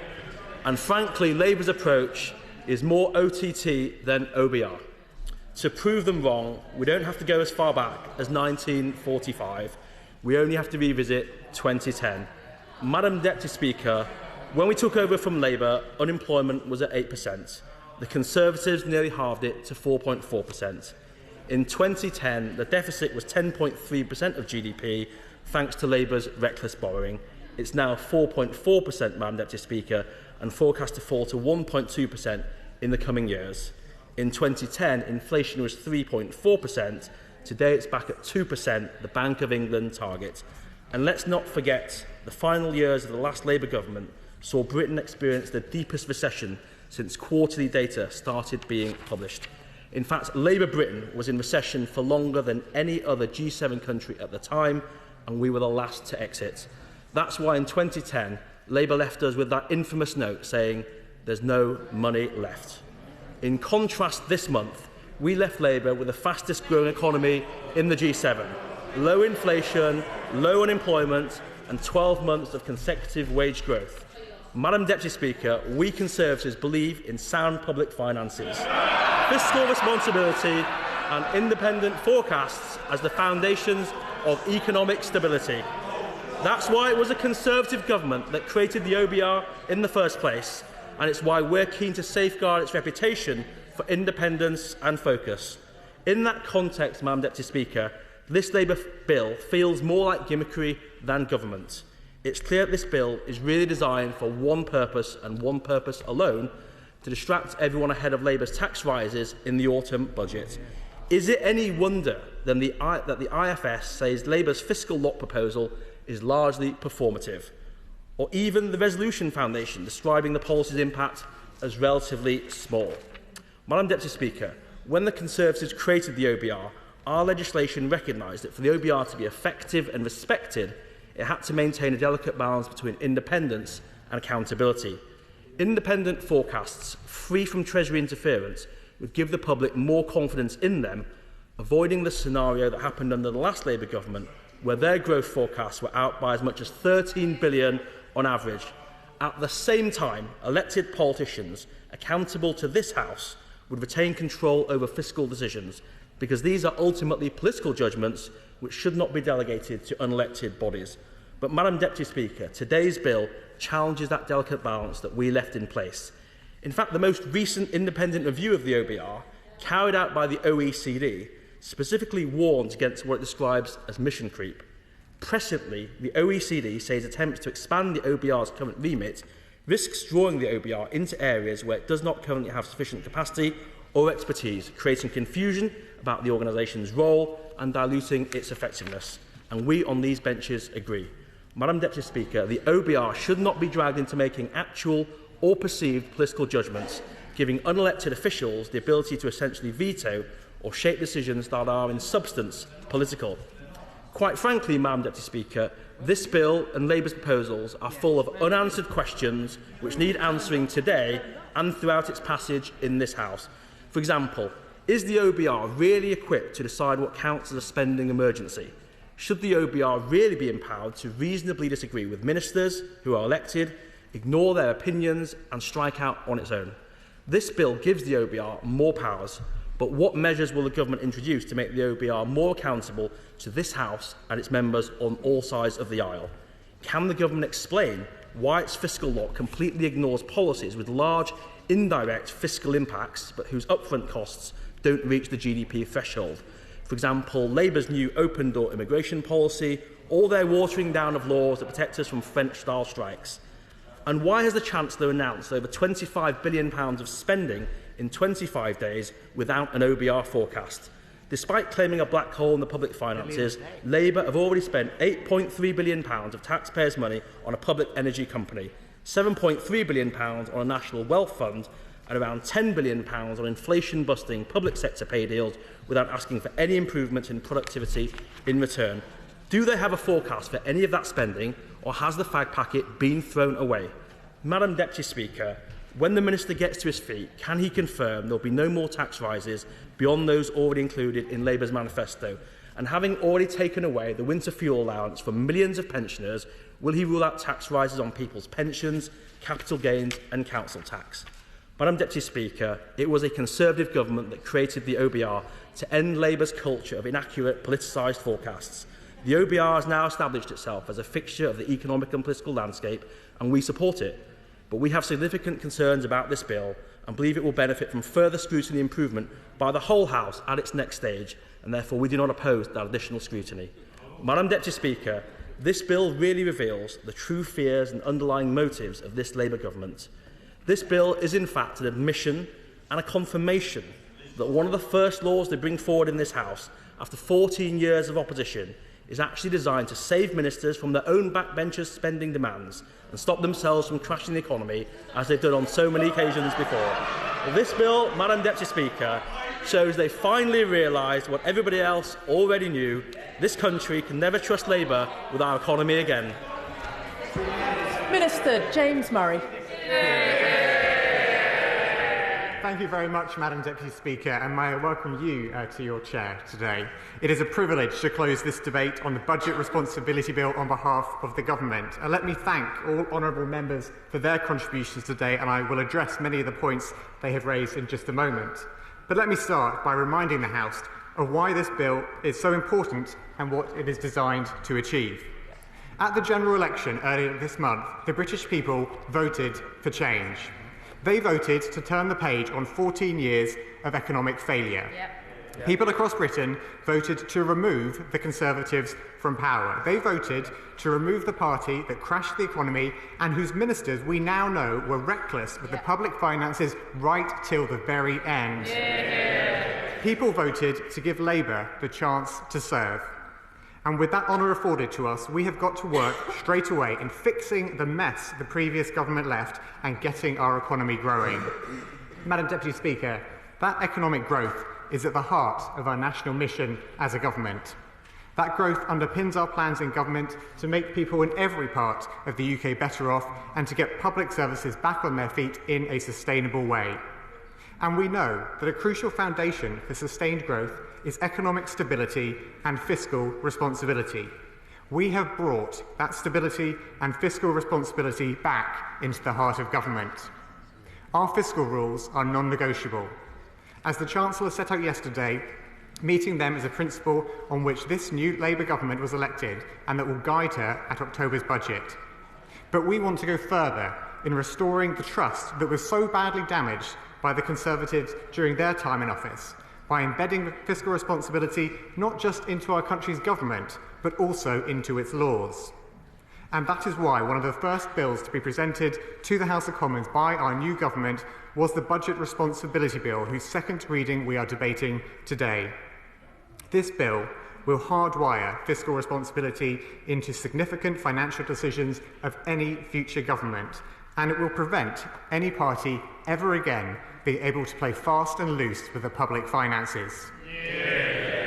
Madam Deputy Speaker, we saw under the previous government what happens when politicians fail to show respect for taxpayers' money.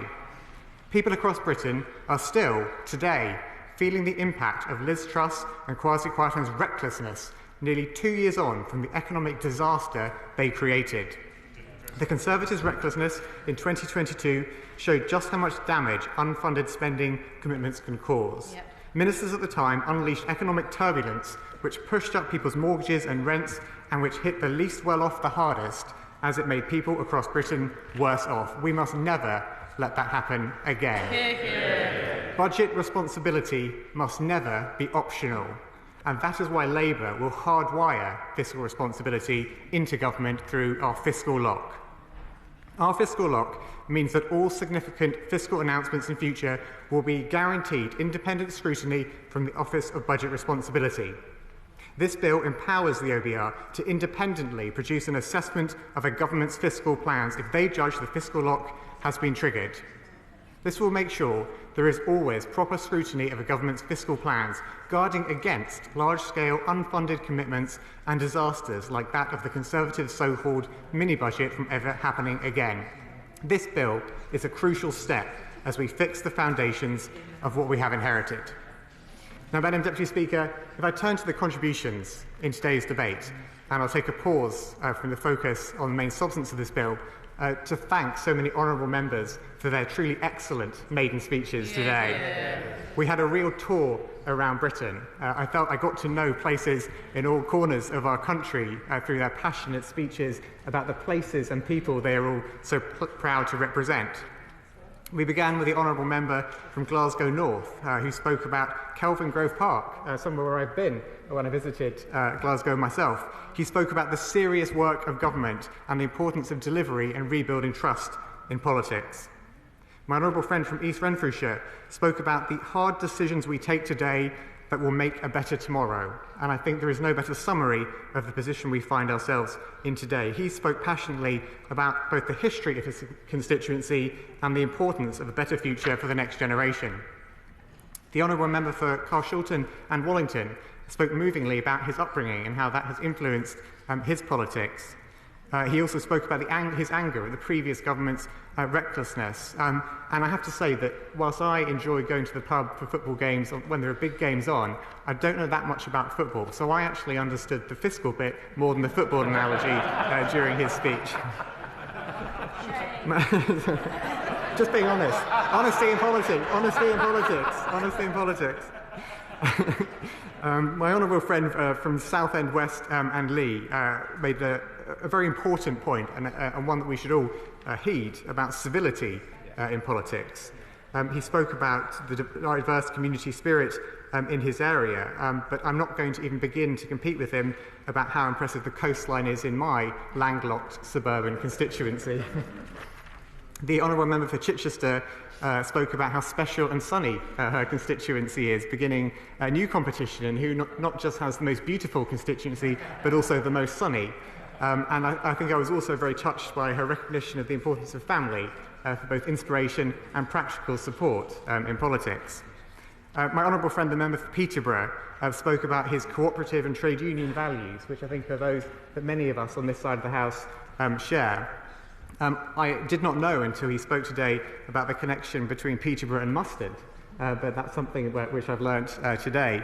I also thought that his focus on what the promise of new towns is, I think really sums up a sense of optimism about the future. The idea of being proud of one's heritage, about being honest about the challenges that we face, but also being ready to achieve more in the future with a government that supports him. And to pick up on one of the points he made, I wish him great stability in his seat as well going forward. The Honourable Member for Maidenhead gave a particularly rich history of Maidenhead in their honourable speech, going from bridges to Carry On movies, and he also mentioned the Spice Girls, I think. Now, the Spice Girls was actually the first CD I think I ever bought. But he may not know what a CD is. So that sums up the different perspectives we're coming from on this.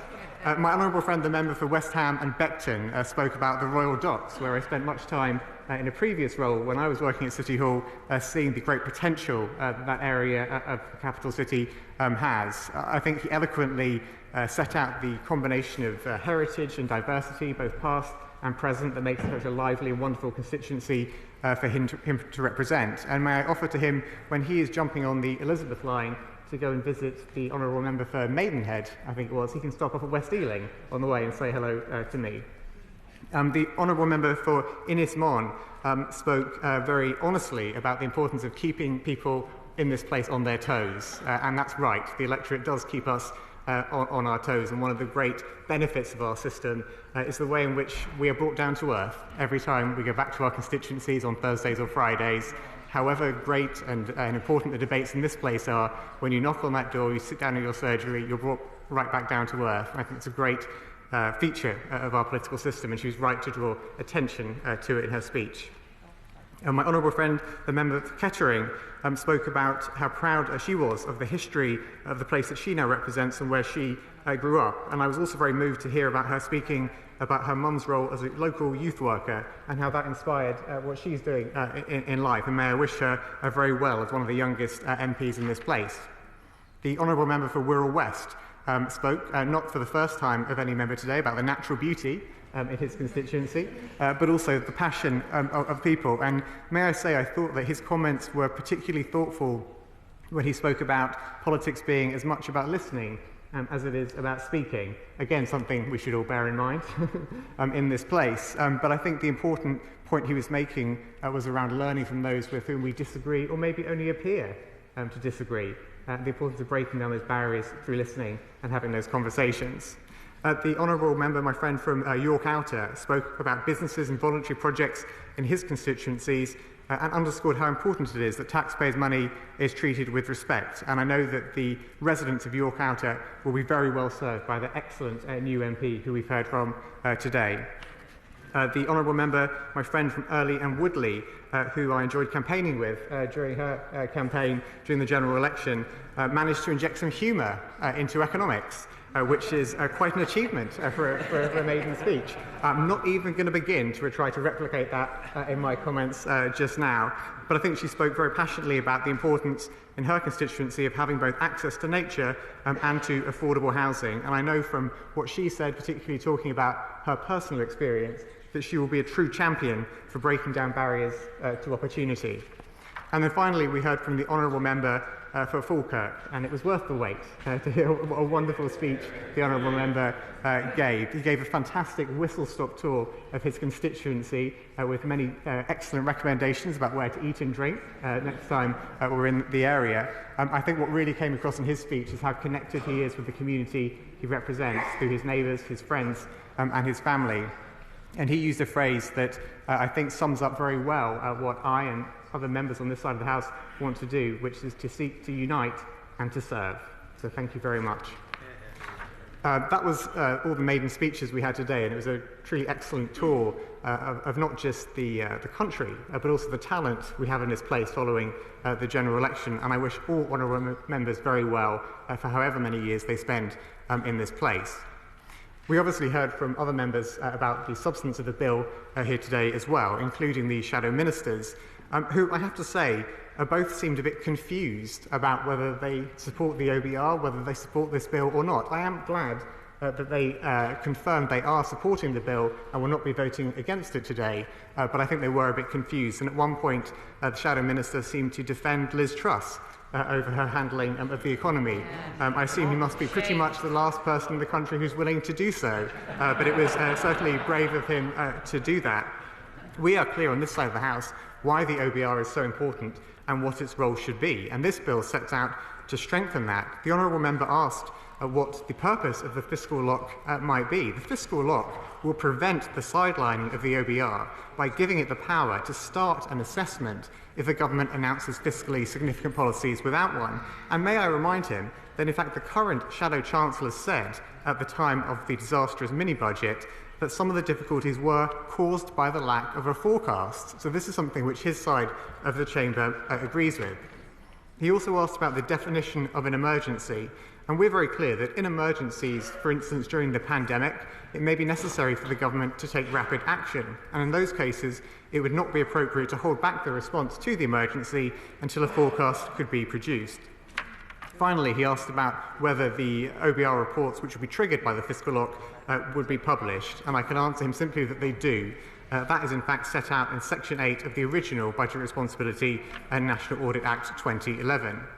I welcome also the support from the Lib Dem spokesperson for the Budget Responsibility Bill. The Lib Dem spokesperson also asked about the definition of significant, which was a point raised by my honourable friend, the member for Walthamstow. Now, the threshold that is set out in the draft Charter for Budget Responsibility text, which we have on the gov.uk website, explains that this is 1% of GDP in any single financial year. And the purpose of the legislation is to prevent large, irresponsible fiscal announcements that could undermine economic stability. And that requires a threshold that is targeted at fiscally significant announcements, which is why we have chosen that rate in the draft legislation and the draft text that we've published on the gov.uk website. Finally, just to mention two other members who spoke during this debate, the member for Angus and Perthshire, Glenn. I welcome his support for the bill. I think his only criticism was one word in the terminology of it. We can probably live with that. And if I may say this, Madam Deputy Speaker, he said he was nauseous at us talking about being a government of service. He may have to get used to feeling nauseous, because we are proudly going to be a government of service every day that we have the honour to serve. And finally, the honourable member for Strangford. I'm glad this is not an exceptional debate in which he does not make an intervention, and I welcome his support for the bill and indeed for some of the wider actions of the government in resolving the junior doctors' industrial dispute. And I can reassure him that, like my right honourable friend, the Chief Secretary of the Treasury, I recognise the importance of working with political representatives from all nations in the UK. Madam Deputy Speaker, as my right honourable friend, the Chief Secretary of the Treasury, said at the beginning of this debate, a crucial first step to achieving sustained economic growth is to deliver economic stability.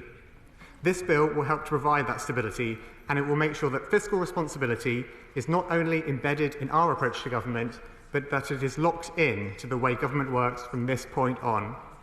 It will make sure there is always proper scrutiny of the government's fiscal plans, reinforcing credibility and trust, and making sure no government can ever play fast and loose with the public finances again. This bill is a key step in fixing the foundations of our country as we set out to get the economy growing and to make families across Britain more secure and better off. We now know the Conservatives called the election to run away from the problems they had covered up rather than taking the tough decisions to fix them.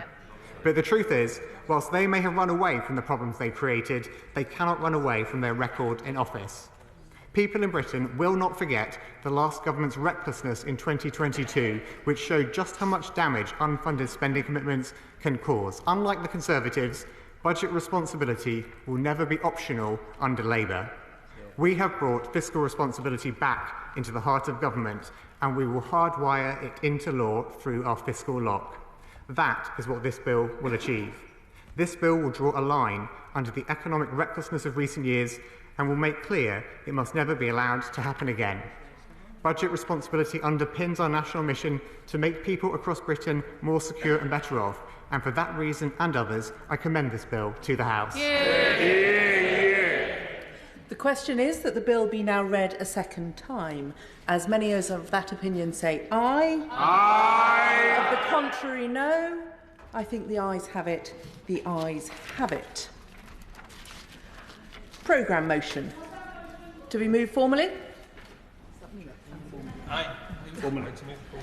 The question is as on the order paper. As many as are of that opinion say aye. Aye. Of the contrary, no.